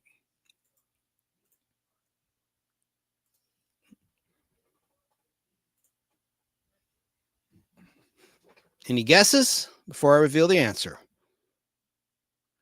Okay, Esmeralda guessed D, a thresher shark. To the question, what type of shark was discovered by the fishermen that proved not to be the real shark? A, sand shark, B, carpet shark, C, tiger shark, or D, thresher shark. Esmeralda guessed D, thresher shark. Tracy's fractured history more guessed D, thresher shark. Well, ladies, the answer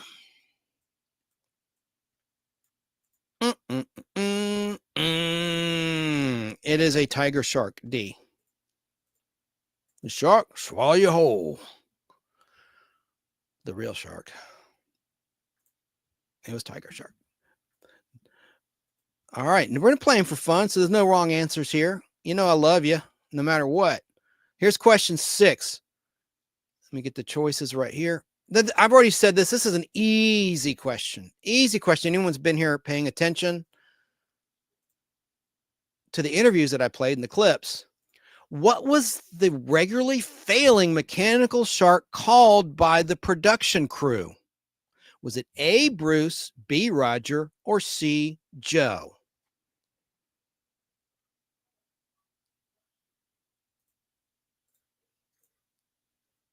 What say you? Easy, easy breezy.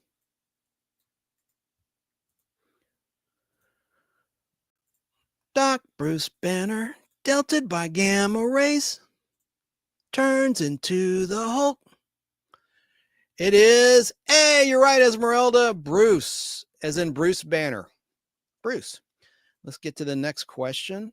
Question 7. In our Jaws trivia game. Mayor Vaughn. Good old Mayor Vaughn. Mayor Vaughn mentioned, oh, thank you, Tracy. Tracy just gave me a super chat. Aren't you sweet? Thank you so much. I appreciate that. I'm going to buy a steak burger with that. Thank you. Thank you. I'm going to go to Steak and Shake. The next, thank you, Tracy. Golly, man, that's awesome. I really appreciate it.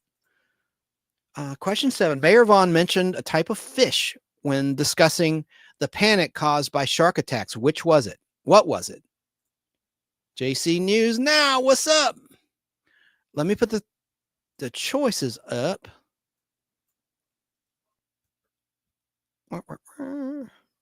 Okay. All right, here we go. Sorry for the delay. All right, let me see if this will work. There we go. Thank you again, Tracy. Hey, yeah. Mayor Vaughn mentioned a type of fish when discussing the panic caused by the shark attacks. What was it?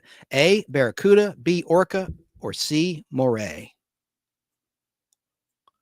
Oh, got 2 guesses for A from Esmeralda and JC News Now.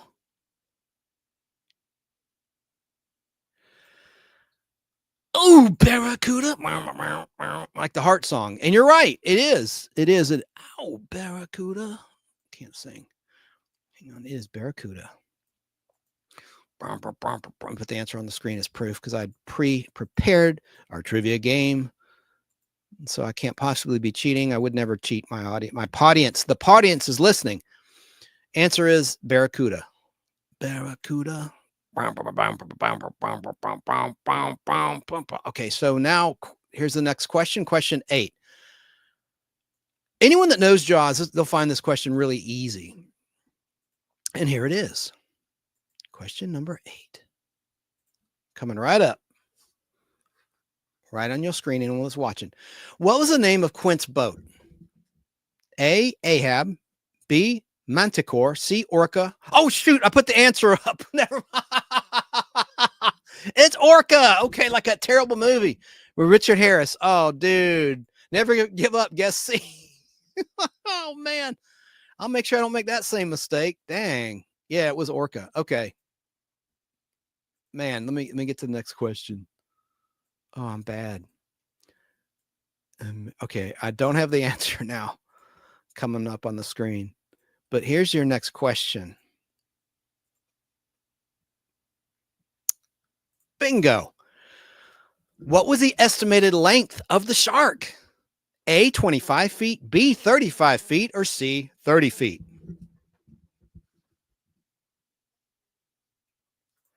Never Give Up guessed A, 25 feet. Now that was an easy one, said Esmeralda. Yep. But now we're talking about this question. What was the estimated length of the shark? A, 25 feet, B, 35 feet, or C, 30 feet? Already have some guesses coming in. Never Give Up guessed 25 feet. Esmeralda guessed 35 feet. Here comes the answer.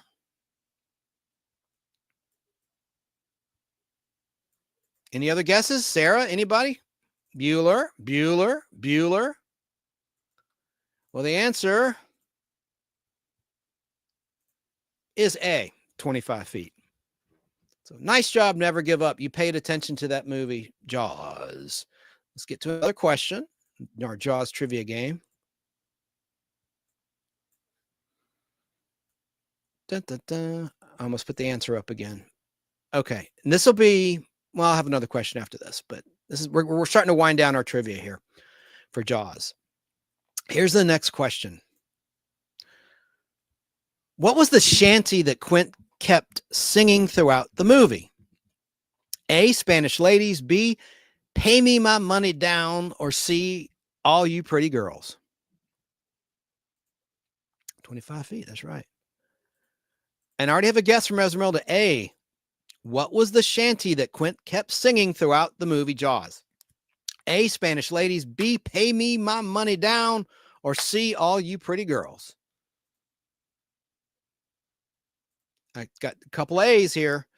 A from Esmeralda, A from Never Give Up. Let's reveal the answer. The answer is Tracy guessed B. Never Give Up guessed B. Oh, I'm confused. So you're answering for this about Quint's song, right? What was the shanty that Quint kept singing throughout the movie Jaws? A, Spanish Ladies, B, Pay Me My Money Down, or C, All You Pretty Girls? All right. Well, I'm going to reveal the answer.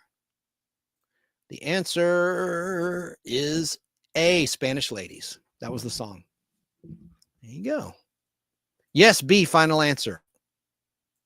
It actually was A, but that's okay. Thank you for playing. Pay me. You would think it would be Pay Me My Money Down based on that character. Okay, let me see if I can find another question for you really quickly. Okay. This won't be multiple choice. It's just straight up question, trivia question for Jaws trivia here. And then I got to talk about this actor who passed away. There's so much going on. I mean, I don't want to date the show. Brian Wilson dying just devastated me. I'm a big Beach Boys fan. Oh my God, that just, what a loss. I know he'd been ill for some time, dementia and the like, but that knocked the wind out of me. Anyway, talking about, that was a long time ago, but it still hurts. I think, well, I've said this before, but to me, a musician, the passing of this musician and actress really hit me and gutted me for a long time. Olivia Newton-John. I feel like I say this a lot. A beautiful, bright light went out on this earth when she departed to hopefully a better place. Olivia Newton-John. Anyway, okay. In the beginning of the movie Jaws, a young woman goes swimming while her boyfriend passes out on the beach. She's attacked by a shark after she disrobes and is killed. What is her full name? Yeah, he lived a good full 82 years. Yes, he did. Great scene with them singing. No multiple choice. It is a tough question. And her name was mentioned when Hooper and Brody walk into the coroner's office. So it's a very obscure. I'll just reveal the answer. I think, yeah, Olivia was great. I saw her in concert many times. Lucy Van guessed Tracy's Fractured History More. And thank you again. And Pelt, thank you again for that wonderful tip. God, it was so sweet of you. The answer was Christine Watkins. That was the character name of the ill-fated naked lady in the beginning of Jaws.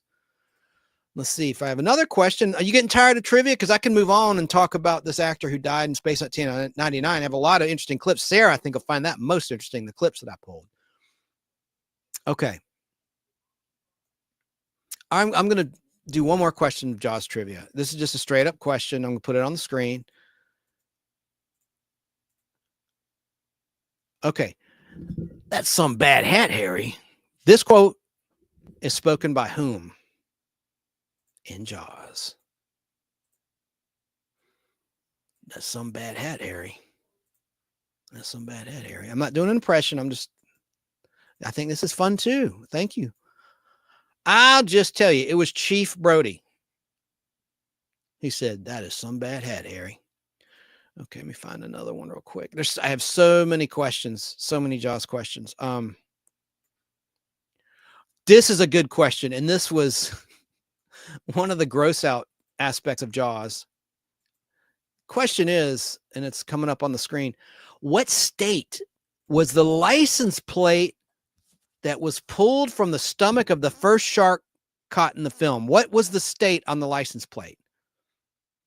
From the on the license plate that was pulled from the stomach of the first shark caught in the film. I don't like dissecting scenes. It wasn't that big of a gross out scene, but I don't like it. You remember what state that license plate was? Anybody? Bueller. Esmeralda guessed Florida. That's a logical guess. Logical assumption. Unfortunately, it's not correct. The answer was Louisiana. And Brody looks at it and says, he didn't need a car, did he? His Louisiana license plate. New Orleans, down there in the bayou, I guess. All right. Any other questions? Let's see. Let me see if I can find another interesting question.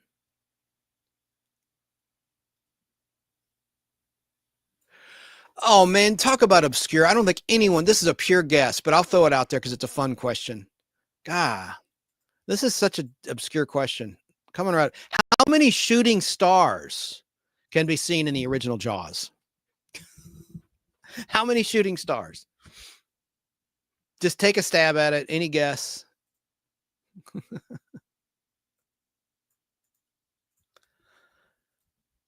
How many shooting stars? And it's not none. It's not a trick question. There's definitely shooting stars in the movie. Tracy said, I'm just going to say I can't answer these questions, but what's nice is I'm learning about them. Yeah, I think you're such a nice lady. You're a nice lady, like Jackie Gleason said in character in the Jackie Gleason show. None. No, it's not none. Never give up. Guess 9. How many shooting stars are seen in the movie Jaws? The answer is 2. There's 2 shooting stars seen in the movie Jaws. I never would have gotten that right. I never would have guessed that. Where was Jaws filmed? We already learned that in the beginning of the show in the clips. Martha's Vineyard. The movie name of the location was Amity Island. It was shot in Massachusetts State. Let me just see if there's one more question here. All right, here's a good one, I think. Another detailed question, not impossible question, but it's really detailed. What kind of canned goods did Quint have in his shack? It's a major product, major brand. So I am looking for a brand name. It's a canned food product. I'll give you a hint. Beans. It's a brand name. Channel Soup. I know what you meant. You meant to say the correct answer, so I'll give it to you. It was Campbell's Soup. Yep, it was Campbell's Soup. Remember the most famous painting of a can of Campbell's Soup by Andy Warhol, right? Remember that? That wonderful art? He was an interesting person, wasn't he? All right, let's see here. Okay, here's another one. This is so detailed. I'll be so impressed if anybody gets this. I couldn't get this one, I don't think, but here's your next Jaws movie, the first movie trivia question. Here it is. When we first see Quint, he's walking into a pub. What is the name of the pub? Warhol was weird. Yeah, he was. I think it's called Drugs, but no, he was a genius. When we first see Quint, he's walking into a pub. What is the name of the pub? This is a kind of a tough question. Your answer is coming right up.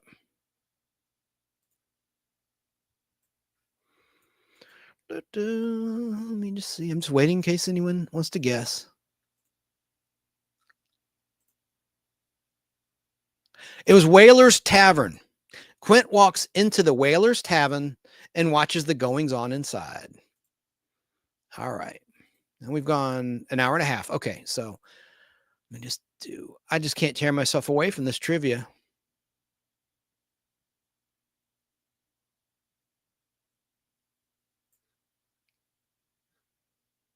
Let me see if I can find one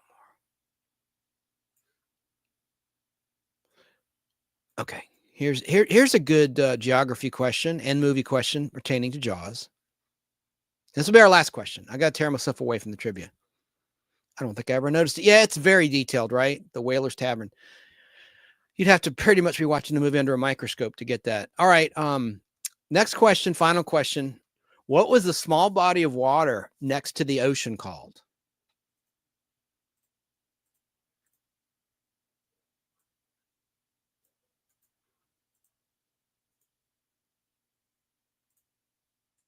What was it? What was the small body of water next to the ocean called? Answer?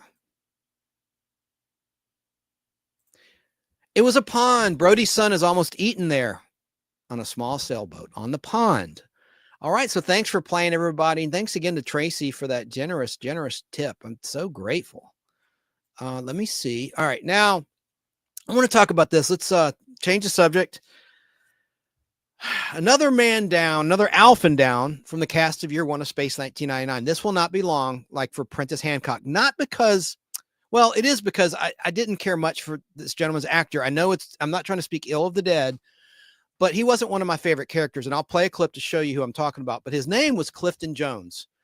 Headline, this is from radiotimes.com. There wasn't a lot of press about his passing either, which I think is a shame, actually. Clifton Jones, Space 1999, The Professionals, and Z-Cars actor dies aged 87. Jones played David Kano, who was a computer expert in Space 1999, first season only.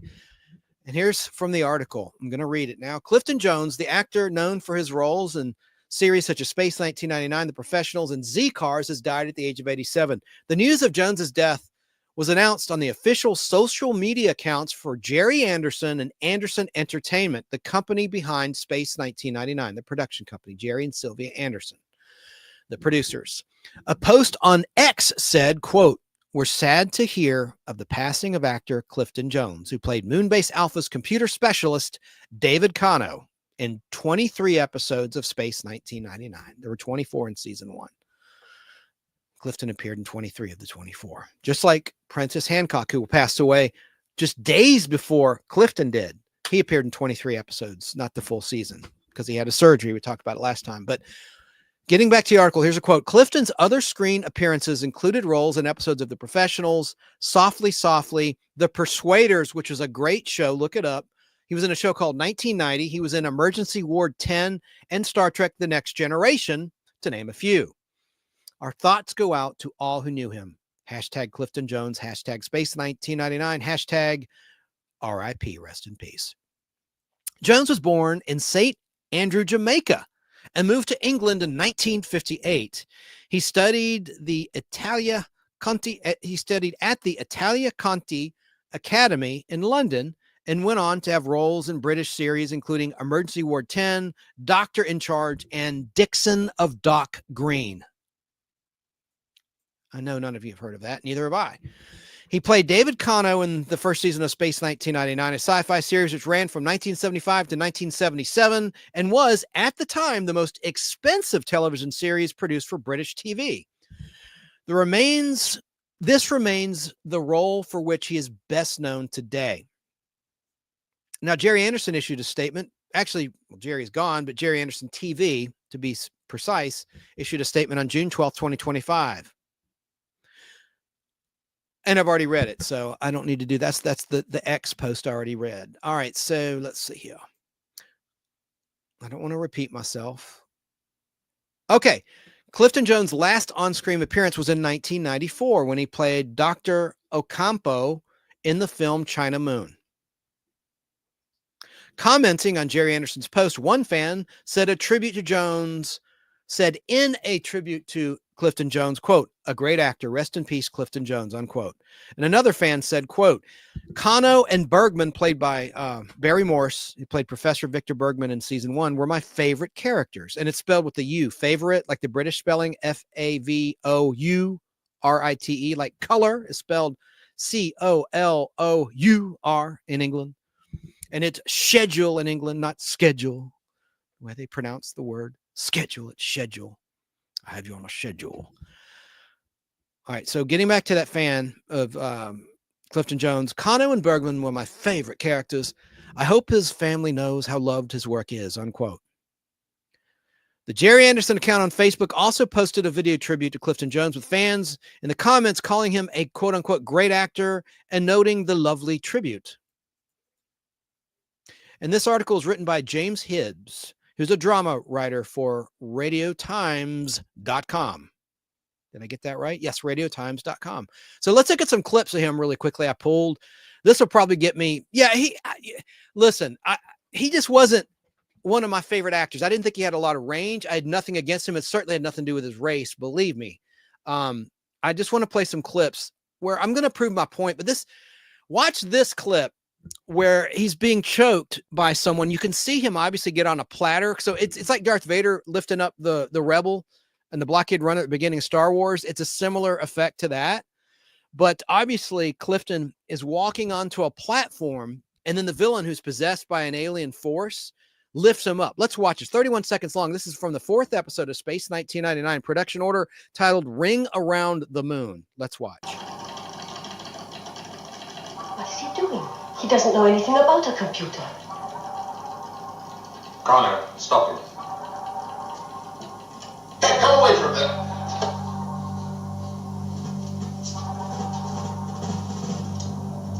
Step on it, Clifton. Get on the platform. There you go. Perfect.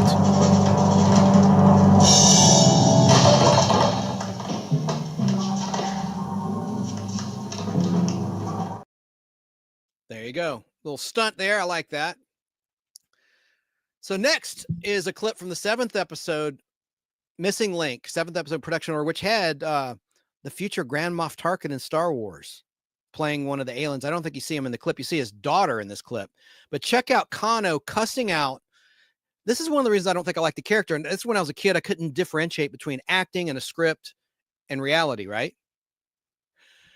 Watch how rude he is to this lady. And you'll see, and both these gentlemen are gone now. Prentice Hancock has a pretty intense scene with him here. Let's watch. But understand. You clumsy fool! Is it so difficult to carry a tray of coffee? That's enough, Connor.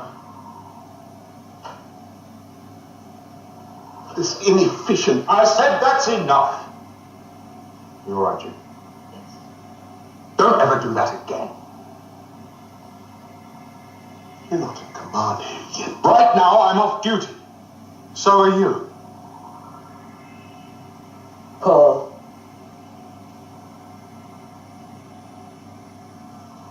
Everyone back to their stations.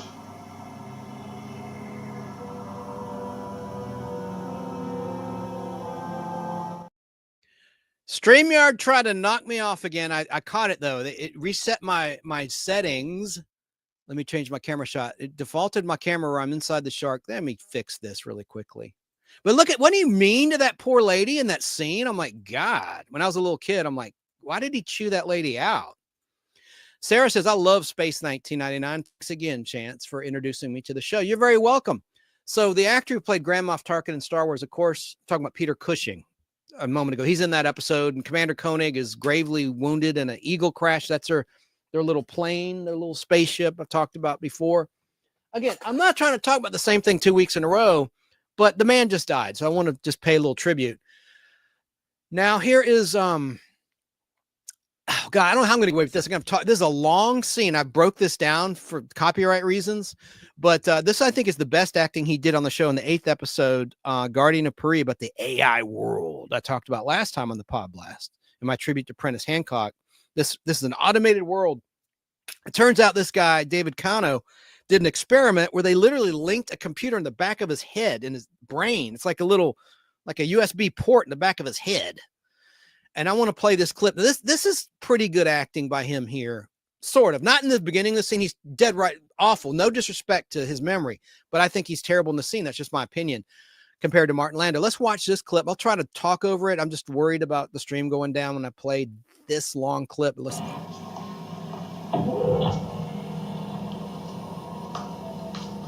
You can sit if you like. All right, what's going on? Straight and simple. We can find no fault in the system. We can find no fault. I just left diagnostics. Sarah Graham was hooked to a computerized monitor during what should have been a simple blood transfusion. Sarah? She died. Her blood supply suddenly stopped. But Professor Bergman's collapse was due to lack of oxygen. Because computer went haywire. Haywire? Installing everything from Comlock systems to important data, and we're in desperate trouble. There have been... We've got to find out what's going on that planet. Obviously, the computer's not functioning properly. Let's find out why. That's right. Let's find out why. Okay, there's that. That's the beginning of that scene. The scene continues. I just want to break it up for the bots. Is this thing still on? Am I on the air? Hello? Check. Yeah, okay. I'm waiting for the delay. I have a monitor in another area of my home here. All right. Let's look at a little more of the scene, and then we'll get to the part where he's actually connected with the AI world's computer. And I thought his acting was pretty good. That's my favorite acting he did on the show. Although I think he was the weakest link in terms of the cast. I'm sorry. Just his performance. Here we go. Why? But we can find no fault. Then maybe we're looking for the wrong things in the wrong way. But we can find I don't understand what's going on that planet, nor what happened to Irving and Davis. But somehow, that planet is affecting our computer here on Alpha. Thank you. Thanks for letting me know. I know to find out that you can. I love the music here by Barry Gray. He just did season 1 of Space 1999, or year 1 as it's called. Like a haunting score. I have thought of it. Okay. So his acting's okay, not great there. And then the scene will continue. Thanks for letting me know, ladies, you could hear me. Let me just look at the chat. This is why I love working with Chance. Why? Thank you for saying that. God, that's sweet. Okay, now we're leading up to the experiment. Now, I think I cut the scene a little bit where Dr. Helena Russell, played by the wonderful Barbara Bain, who's still with us, knock on wood, says, I was opposed to this experiment, meaning connecting a human brain with a computer from the beginning. And I think I cut that bit of dialogue here. Let's watch a little more of the scene. And I just have a few more scenes of this gentleman to share with you. Are you willing to go through with it?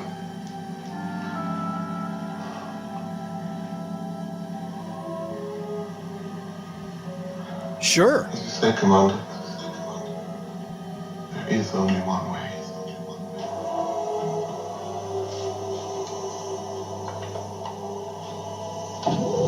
All right, so here comes the experiment, obviously. Sorry, listeners, this is very visual.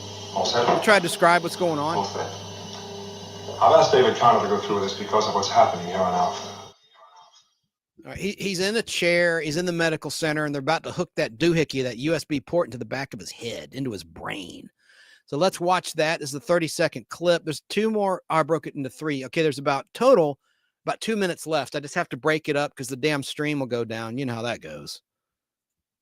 Okay, cool. Got some private conversation. I love it. I love it. Love y'all. All right, here's more of the scene. Here's where he's going to get connected with the computer in the AI world.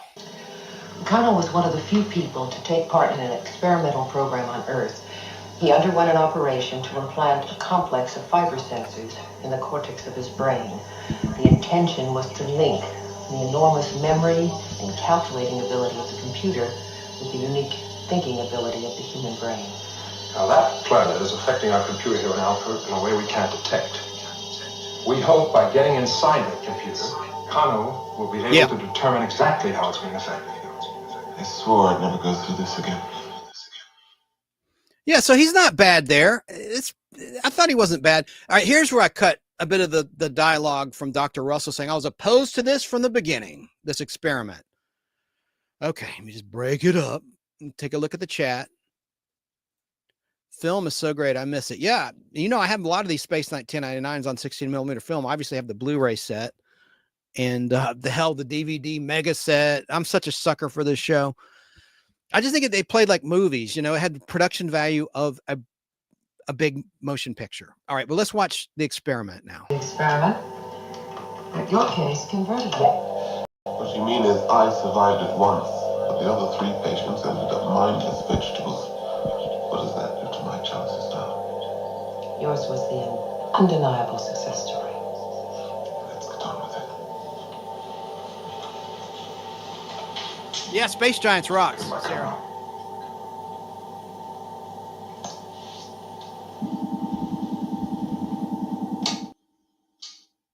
All right, see, I broke it up. Now here's the final clip of this scene, and then I have 2 other episode clips to share of this gentleman, Clifton James. Oh, God. All right, let's, God rest his soul. Here we go. Here is the experiment. This is a long clip, minute and 16 seconds. Not too long compared to the clips I usually play. Oh, wait, I had a comment come in. Ooh, so Danny Staten of South Carolina. Check out, this acting is not bad. Now, this is where I'm trying to give him some credit as a good actor in this scene. This is my favorite acting he did on the whole show, where he undergoes this experiment. And, you know, but listen, we're a serious show. Well, I'll just say he's playing it like he's constipated. I'm not trying to be gross. Think of that in mind when you watch this clip. Just check out his performance here.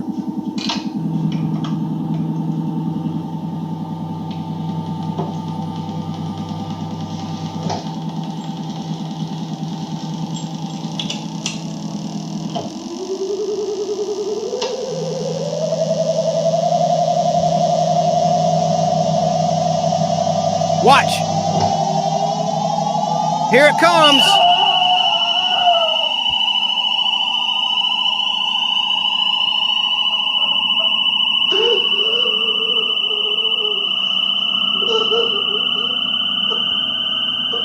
Oh, God, I gotta go.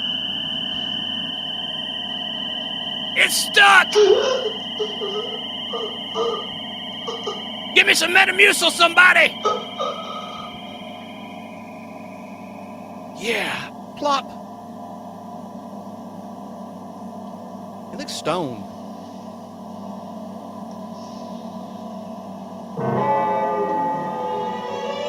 Say what?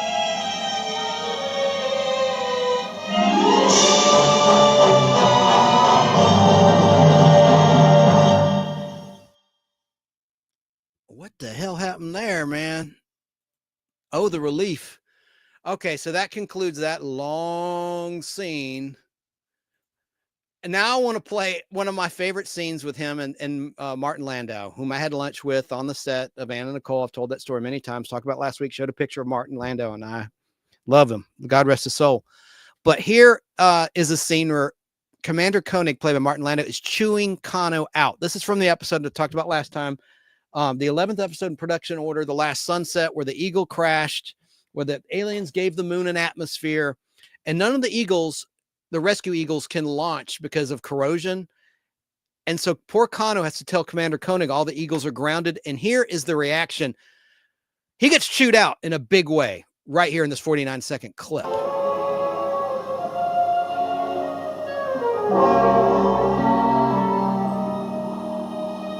Eagle 1-5 is grounded, Commander. Grounded? Apparent seizure of the lateral stabilizers. So far, 5 Eagles have reported similar faults. Uh-oh. Look, Kano, we can't afford faults. We spent months drifting through space, and those technicians have nothing to do but sit on their backsides. Now I need every Eagle I can get. What happens? Half of them go lame. Get those technicians moving, Kano. Get them moving! No eagle is grounded until I say so. Now go on! Hard ass. What a hard ass Commander Koenig was, but he's desperate. You know, Helena Russell, the love of his life or the love of his moon, the apple of his eye is on that eagle that crashed, and they're desperate to find them before the atmosphere dissipates and the oxygen's gone and they die. So I don't think that was very fair of Commander Koenig. As the scene continues, Professor Victor Bergman, played by Barry Morse, Lieutenant Philip Gerard, previously in The Fugitive, tells them they're breaking their neck in the technical section. And Koenig says, and so they should. He's like, you better accept we may not find them at all. And he's like, we've got to find them, Victor. We've got to find them. All right, so here is the final clip, 48 seconds long. I just wanted to play this, and then let me see where I'm at in terms of the show. Yeah, Clifton Jones, he was a good actor. I think I called him Clifton James. I know it's Clifton Jones. It's been a long day. And I have a movie review for Mission Impossible coming up, the new Mission Impossible movie from JT, the man in the seats, in just a little bit, as well as some variety show clips and some music and a little clip of Baby, my bunny rabbit. I'm going to do a little new segment towards the end of the show where I show a little like 10-second clip of my little pet bunny. But here is Clifton trying to play a humorous scene in the 15th episode, The Full Circle, which was a preposterous episode where the Alphans come to an Earth-type planet, and they enter a mist and they revert back to being cave people. They de-evolve, including their clothing. And it's so stupid. And the episode had its moments, like hearing the wonderful screams of some of the main actresses, like Barbara Bain and Sandra Benes, played by Xenia Martin. Talked about it last time. But here's a 48-second clip of Clifton trying to be funny. I hate backseat drivers. I don't think he delivered the line very well, but let's watch this clip.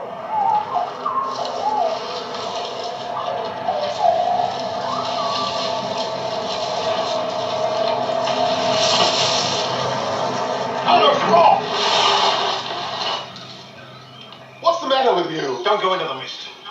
I hate backseat drivers. We've got lights. The markers lead straight in. I know. They've all gone into that mist. The reconnaissance party, the commander, Helena, everyone. It was the last message I got. We are moving into an area of mist. We're trying to catch up with the commander before dark. They all went into the mist. Right. And none of them came out. They all went into the mist. Let's go round on foot.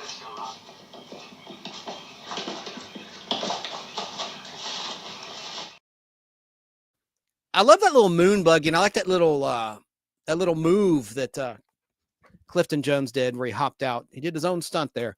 So rest in peace to Clifton Jones. In all seriousness, I meant no disrespect. I just have to talk over those clips because of anyone who's a content creator knows what I'm talking about. You know, it's permissible if you're talking over clips in an educational setting. Of course, I was trying to interject humor as Fred Freiberger did in season 2 of Space 1999. Anyone in the know knows what I'm talking about. Sarah says, I want to see more of your birdies too. Yeah, I'm going to play those clips. Okay, so now let's see what else I have prepared for everybody. We're going to exit the Jaws trivia. We're done with that. Let me see what else I had. Oh, yes, I did have a game of Soul Survivor. This is something I used to do. I can't play the music from Asia anymore because of copyright, but I try to come up with a TV show or a movie where there's just one cast member left. Case in point, Gilligan's Island. Who's left? Tina Louise, the original Ginger. Let's play one with the Jeffersons. Okay, the Jeffersons. Now there's more than one. There's actually 3. Who are the surviving main cast members of the Jeffersons? I'll just tell you, and I meant to pull pictures, but I didn't. Pictures are, let me mute my phone. Oh shit, says I'm down on YouTube. Oh, arg. Dang, I'm down. Well, I will just tell you. Let me see what happened here. Oh, no. It must have been that last clip. Let me see what happened here. And hopefully it'll come back as I stall desperately. Hang on, folks. Bear with me. It should come back. So let's see here. Sole survivor. The Jeffersons. The sole surviving cast members of the Jeffersons include Berlinda Tolbert. Marla Gibbs is still alive. She just had a birthday back in June of 2025. Here, let me pull that up and see if I can find that really quickly. Should be right here. All right. It is. What the hell happened here? I got some solicitation. All right. Happy 94th birthday to Marla Gibbs, a surviving original cast member of the Jeffersons, along with Belinda Tolbert, who played Jenny Willis, and Damon Evans, who was the second actor to play Lionel. And both Berlinda and Damon are both 75 years of age. Both have birthdays in November. They're both born in November. And but Marla Gibbs was born on Sunday, June 14th, 1931 in Chicago, Illinois. So there you go. Now, let's see. I've got a movie pick of the week I want to share with you, but let me see. All right, I think I'm back up. My movie pick of the week is coming right up. Yeah, I'm back up. I'm backed up all right, but unlike David Kano there in that clip, he wasn't backed up. He finally let loose of that turd. Anyway, I'm sorry. All right, so I want to talk about my movie pick of the week, and I'll show you the movie poster. Jaws the game. Let me see here. Where is that? Where is that? I knew this would be a problematic show because of this. Between Space 1999 and Jaws, I can't help myself. I like to play clips. I thought it was okay if I talked over them, but it didn't work. But anyway, when it went down, ladies and gentlemen, I was just talking about the only surviving cast members of the Jeffersons, if you want to rewind it. And it's Marla Gibbs, Berlinda Tolbert, who played Jenny, and Damon Evans, who played Lionel, too. And so Marla Gibbs is 94, and I hope she makes it to 100 and beyond. God bless her. All right, now my movie pick of the week. Oh, by the way, I want to say there was a big movie that was released recently. I had an anniversary of its release. Let me find the picture of it. The picture of it is coming right up. And that would be, then I'll get to my movie pick of the week. This isn't a review mirror, but Superman 2 was released 44 years ago, back on June 19th, 1981. Of course, Richard Donner directed Superman the movie and Superman 2 simultaneously in England at Pinewood Studios for the most part, as well as on location all over the world, like a James Bond movie would be done back in those days, and still is to this day. And let me change my camera shot. It's getting herky-jerky on me there. And I love the Richard Donner cut of Superman 2, which was released in 2006 on DVD, and it's on Blu-ray now. And they rescued all sorts of cut scenes with Marlon Brando as Jor-El, who restores Superman's powers in the originally intended version of the scene, and all sorts of other stuff. Mario Puzo wrote the script. Of course, he wrote The Godfather Part 1 and Book 2, among many other things. So happy 44th birthday to Superman 2. You know, it was released on December 4th, 1980 in Australia because Warner Brothers and the producers wanted a summer release. And of course, it's summertime during the USA's wintertime in Australia. So Australia got Superman 2 months before America did, or England. So there you go. All right, so let's see. Glad I got that in. Now another, that's not I'm gonna, oh, my filter kicked in. Okay. Let's, that's what she said. Oh, let's now talk about my movie pick, which is on Amazon Prime, or, you know, Prime Video. It's Dazed and Confused, because one of my favorite years of my life, I was a little kid then, was 1976. And this movie was set in 1976. And I just love this movie. It's not for everybody. You know, there's sex and there's minor drug use and stuff, but it was a pretty good period piece, and I thought pretty accurate.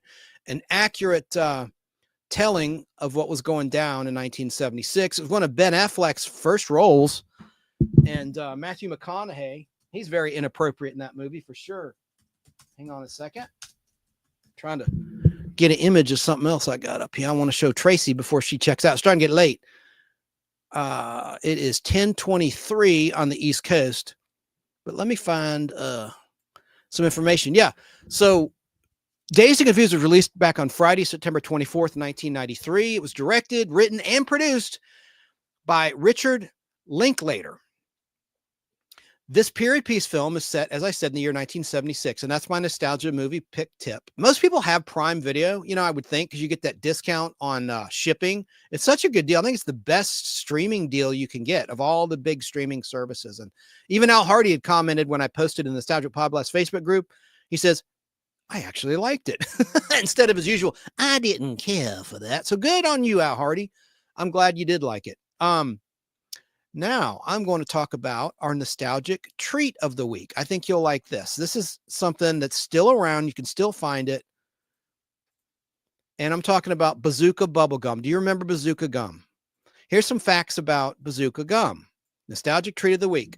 Bazooka bubblegum was first marketed in 1947, shortly after World War II, by the Topps Company of Brooklyn, New York, like the Topps movie and sports card company. The gum was very coarse and tasted terrible, but the little comics inside were amusing. As of 2022, a company called Fanatics Incorporated acquired Bazooka from Topps.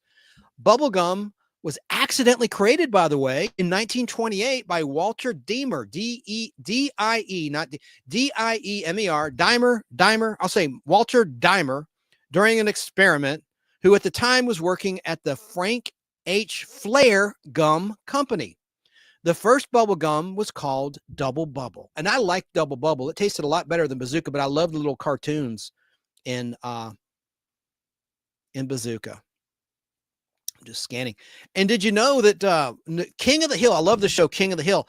There's going to be new episodes on Hulu pretty soon. I posted about it in the Nostalgic Podblast Facebook group. I should have in the post area of the Nostalgic Podblast YouTube channel. I will later. But it's going to be returning August 4th, 2025 on Hulu. And I really I hope it's as good as the Mike Judge original. I like that better than Beavis and Butthead or anything that Mike Judge did. That's just me. Let me find another thing I meant to pull for y'all. Okay. I've been on a little Saturday Night Fever kick, which I'm now done with. I mean, not done with it. I watched it once for the first time in a long time. And I, hang on a second. And I did a screenshot here. I want to show you.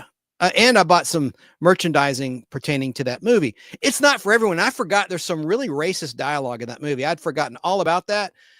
What I got was the director's cut on Blu-ray, but it's only 2 minutes longer than the theatrical. And then there's a deleted scene of Travolta in the car with Karen Gorney's character, Stephanie. So I was kind of disappointed. I thought there'd be more deleted scenes, but I still love the music in that. I like all kinds of music. I'm not just a disco head. A lot of you, like Danny Staten, can't stand disco, and that's fine. Hang on. Let me get this one picture, and I'll get back to my little story about Saturday Night Fever. Okay, I need to upload this for y'all. All right, just a second. I'm really bad tonight. So I finished talking about Bazooka Gum. All right, here comes the Saturday Night Fever. I want to show you this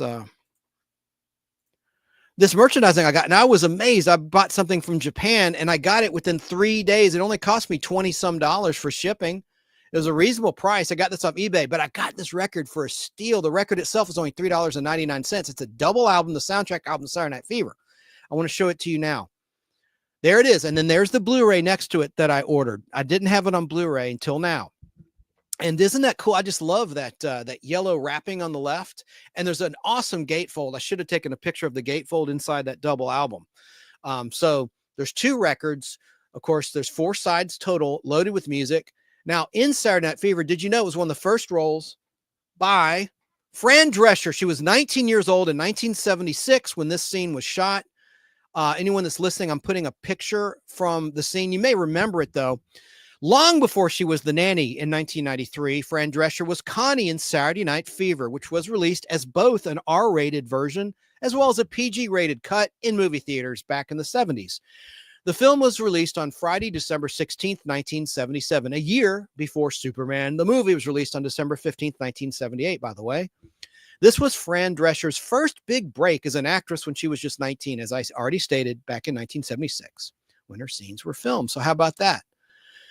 That's pretty cool. Now, I have another thing to share with you. Oh, by the way, I want to say Paula Abdul recently turned 63. Happy birthday to her. Not that she'll ever hear my greeting and my well wishes for a happy birthday. But I always liked her dancing and her personality. And her music, okay, but I liked her personality like on American Idol in the beginning, more so than anything else she did. And she was an LA girl, LA Laker girl. She auditioned and won the right to be an LA Laker girl, very prestigious back in the day.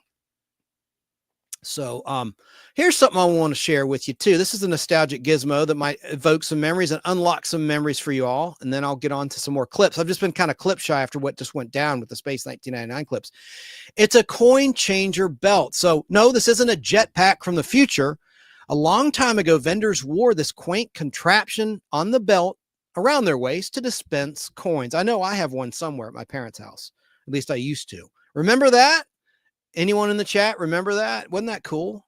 Man, I thought so. Okay, so let's see what else I have prepared. I have another trivia question for you. Here's a bonus trivia question. Then I will look at the chat. I'm sorry. I see some comments that have come in. My friend Hunter's texted me. He doesn't know I'm live. Because I'm not on Facebook, he would know if my Facebook live stream hadn't gone down thanks to the Jaws 3-minute trailer. Universal has an auto block anytime someone wants to share that trailer on Facebook. Okay, here's a trivia question. This is the Kenny Loggins album, This Is It. And there was a hit song of the same name, This Is It, with the best Doobie Brother, Michael McDonald, right? Taking it to the street, yeah, I'm gonna be there. I'm off key. I'm always off key. But This Is It. Well, what the hell is it, is my question. This is it. What the hell is that little orb? What do you think it is? Just as a flight of fancy. Let me know in the comments. What do you think that glowing object is? This is it. Well, what the hell is it? That's what I want to know. Let me look at the chat now. See if anyone has a guess. Is it an electrified gumball machine? Is it, what the hell is it?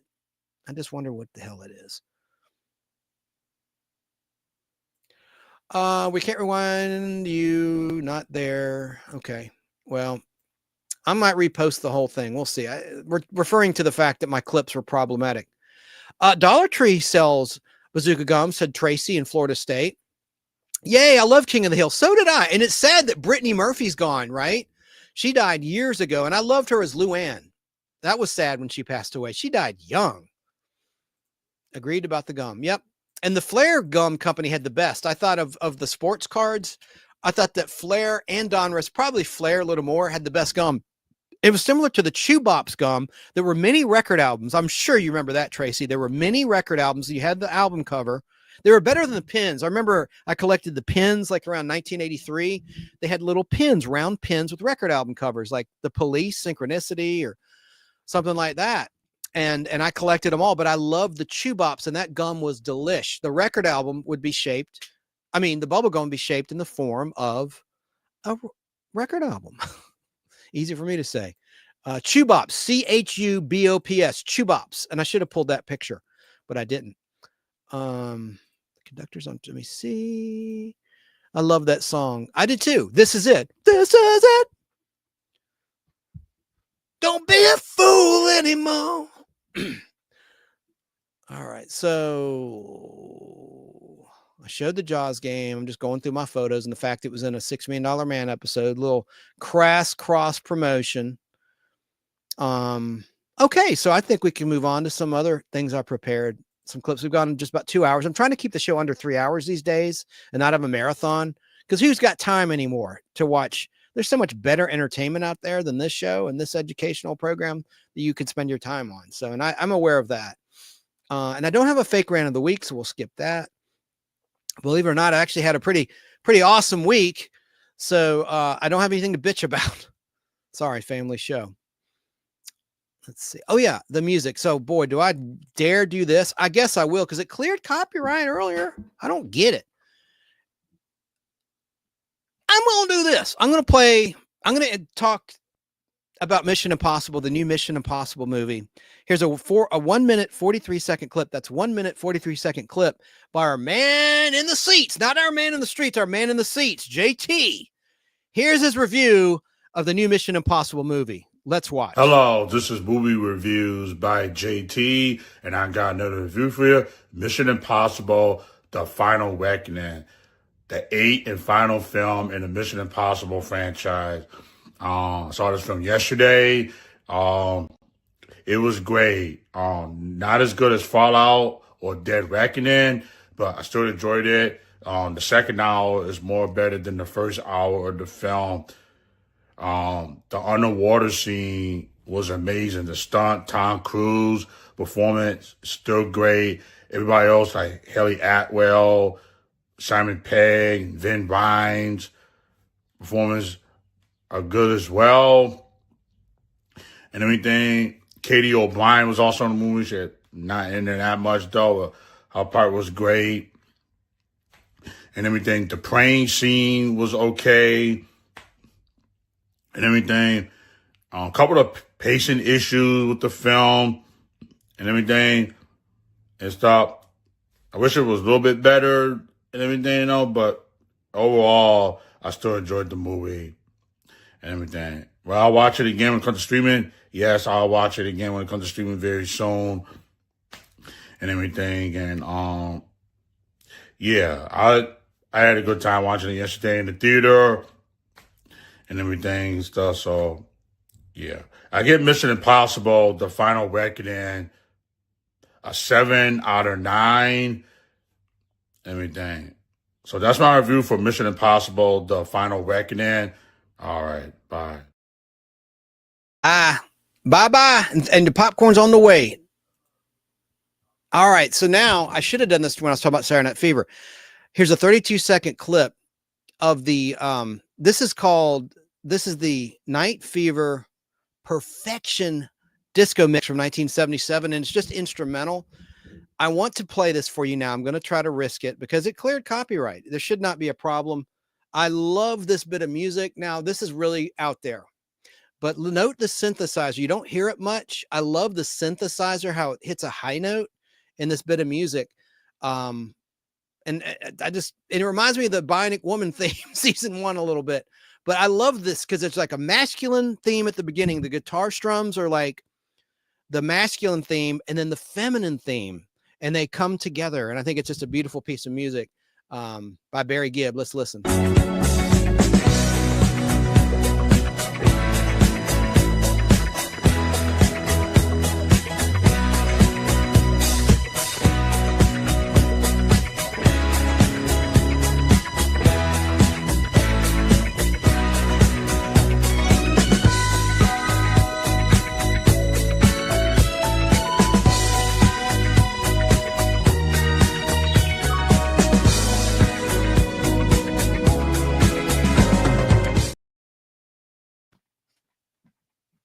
Oh, we're back. We're back. Oh, I'm sorry. We're back. Oh, I just love that. I love that. I love that. I love that. And hopefully, let's watch now a clip of my baby bunny rabbit. I named her Baby. I found her when I was walking in late September 2021 around my neighborhood lake. Never had a bunny before. I could tell she wasn't a wild bunny, so she needed some protection. So I brought her home and she's never left. But here she is bathing her baby. I think this is so cute. Just a quick 30-second clip. And on this day in history, Julius and Ethel Rosenberg. Meet their maker or the wrong one.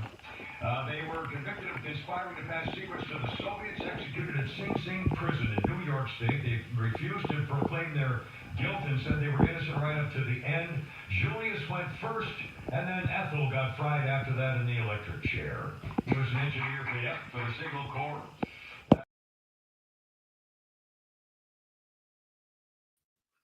That's Baby.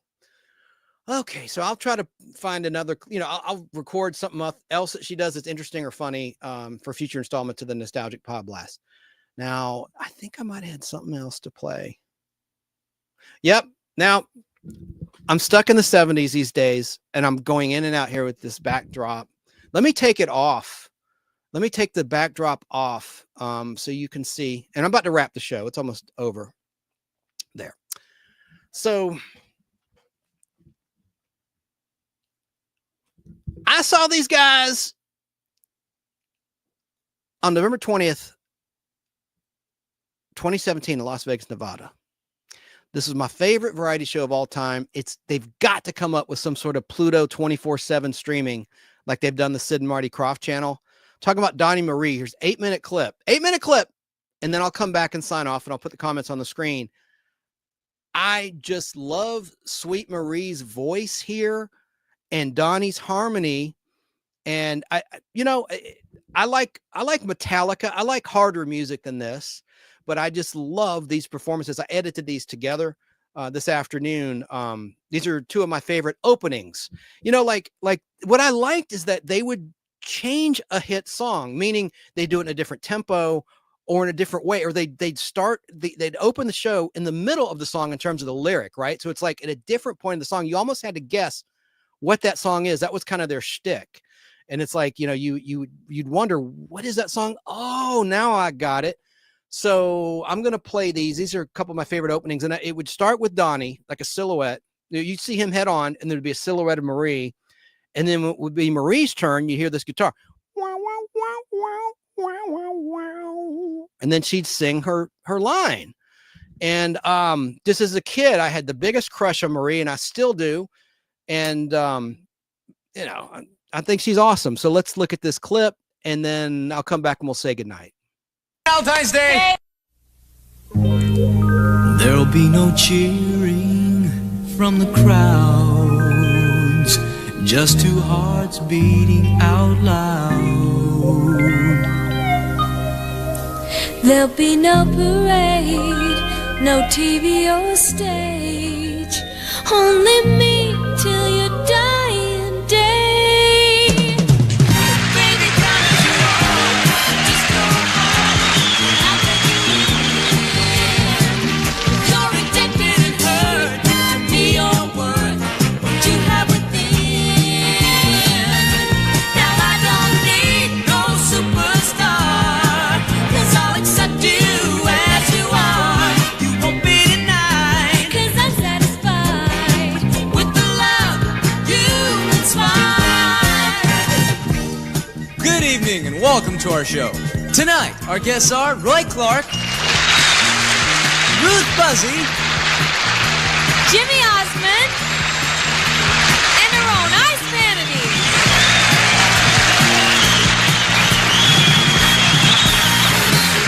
You don't have to be a star, baby, to be in my show.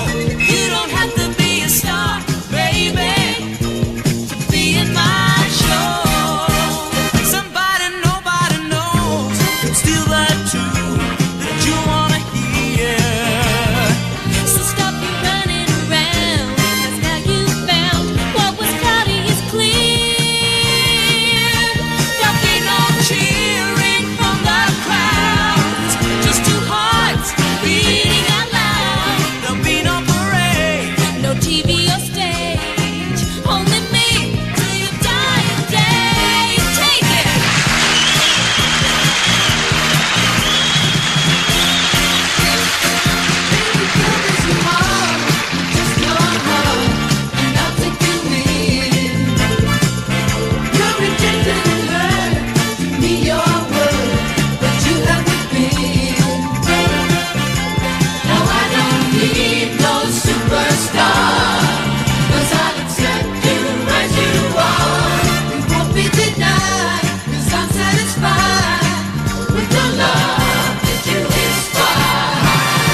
Ladies and gentlemen, Donny and Marie Osmond.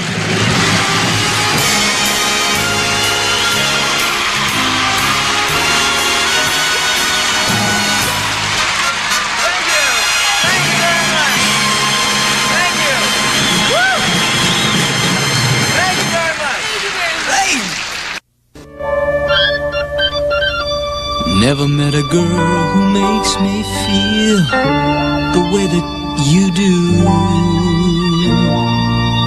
Whenever I'm asked who makes my dreams real, I say that you do. I'm bringing you a love that's true, so get ready, get ready. I'm gonna be the best for you, so get ready, 'cause here I come. Good evening and welcome to our show. Tonight, our guests are George Burns, the Osmond Brothers, Peggy Fleming, Evel Knievel, Chubby Checker, Our own Ice Vanities, and our special guest star, Colin. I'm bringing you a love that's true, so get ready, get ready. I'm gonna be the best for you, so get ready, 'cause here I come on our way. If you wanna play hide and seek with love, let me remind you, it's alright. The loving you're gonna miss, and the time it takes to find you, it's out of sight. So fiddly dee and fiddly dum, look out, baby, 'cause here we come. I'm bringing you a love that's true, so get ready, get ready. I'm gonna be the best for you, so get ready, 'cause here we come. Take it.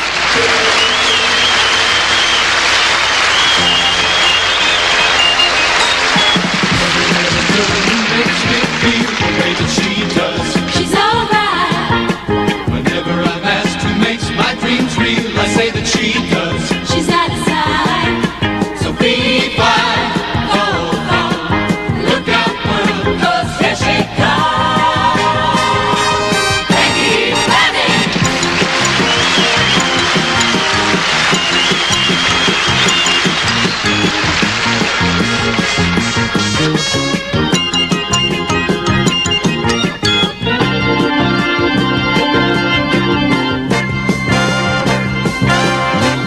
Wanna play hide and seek with love? Let me remind you. She's all mine. Never you're gonna miss, and the time it takes to find you. It's out of sight. Billy Dee, Billy Dum, look out, baby, 'cause here I come. I'm bringing you love, so get ready, get ready. I'm gonna do the best for you, so get ready, here I come.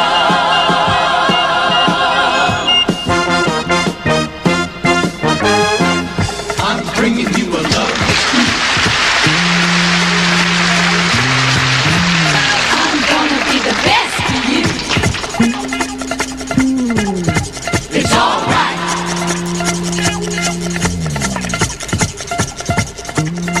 You're out of sight.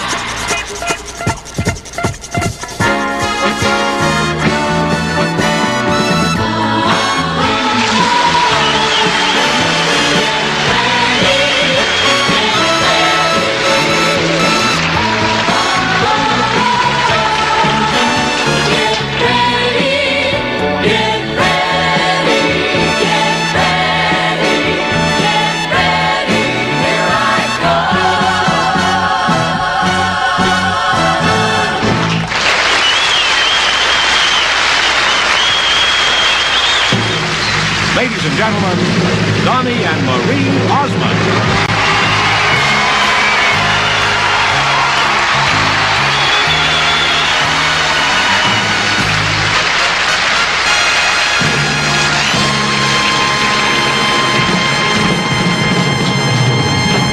Hey, wasn't Peggy terrific?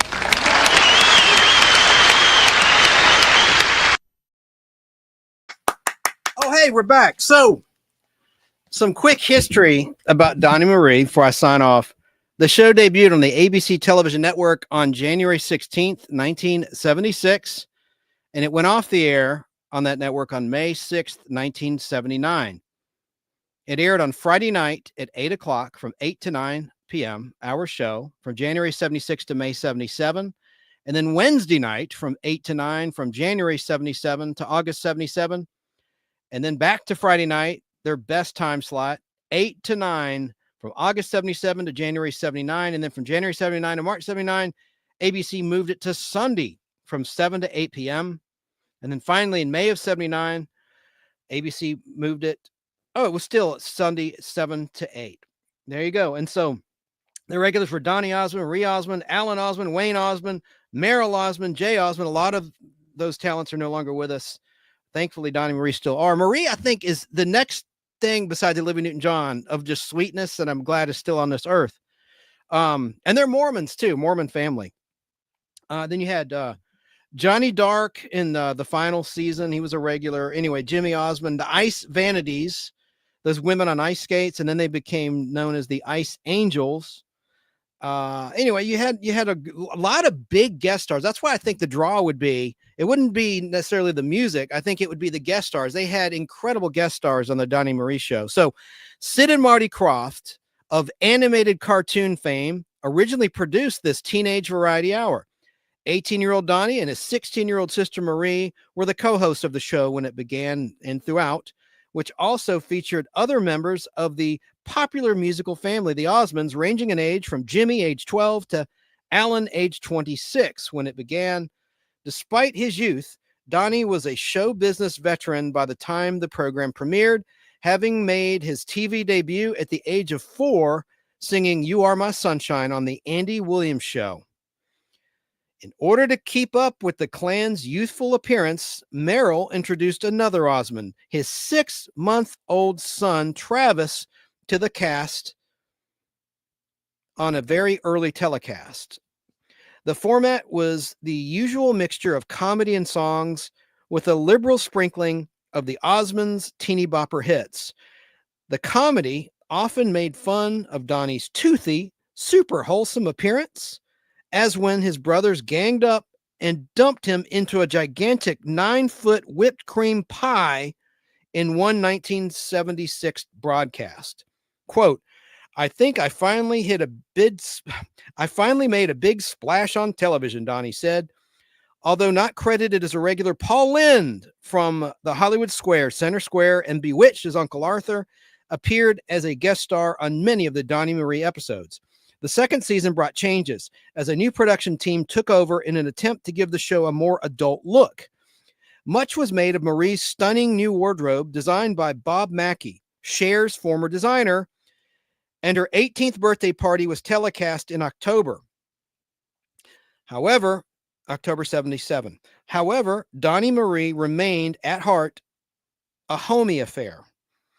Tired of the tinsel and glitter of Hollywood, the entire Osmond clan packed up and moved back to their hometown of Orem, Utah in late 1977, and all subsequent telecasts originated from the elaborate studio facility built there by the Osmonds at the cost of $2.5 million to house their various TV and film activities. I love their Christmas specials too, the Donny Marie Christmas specials. The first episode taped in Orem was the 1977 Christmas show, which starred Paul Lynde, the Mormon Tabernacle Choir, and 28 members of the Osmond family. Midway through the final season, Donny turned 21, and to prove it, had his wife Debbie on the show, and they're still married to this day, by the way. In January 1979, the series moved to Sunday night and was retitled The Osmond Family Show. Now, Marie remarried her first husband decades later, and they're still together. Anyway, so there's some history of the Donny Marie show. It's just a guilty pleasure of mine. All right, so we've gone 2.5 hours, just over 2.5 hours. Let me look at the chat. Bob Mackey was the best clothing designer. Yeah, I liked her clothes. And the Donny Marie were creepy for me. I have an older brother and just know. Well, I don't think there was any, INCES, I don't think any of that was going on. I really, those people are super religious, and no. That's funny though, but I can see, yeah, sometimes I've seen that. And you saw in the clip some lip syncing errors. I'm not going to point fingers, but that's one of several reasons why I picked those two clips. As you can see, a couple of miscues, but they were very young, and they were certainly still singing the songs in the studio. My tab just crashed. I'm so bad with computers, says Esmeralda. And then Sarah in Southern California said, LOL. Okay, tab like tab soda. That terrible, disgusting pre-diet Coke, Coca-Cola product. Tab, T-A-B, tab. Okay, now I've just got to relax and say good night. I want to thank everyone for being there. I want to thank Tracy for her very kind tip, her super chat. Thank you, Tracy. Thank you, Sarah. And thank you, Keebler. Thanks to both of my 2 out of 3 power mods being here. Really appreciate that. And we will catch you later. Let's see. Okay, people are talking to each other. Just make sure I don't have any other clips. I always like to sign off with Louis Roy. His last name is ROI, like return on investment. Louis Roy, Space Giants American theme, which I'll do in just a second. But have a great week and happy summer. It is now summer 2025. And I hope you have a lot of fun inside and outside of your home. And hopefully you get to travel and just be happy, right? And thanks for watching the Nostalgic Podblast. I'm Chance Bartels, your host. We'll see you next time. Good night.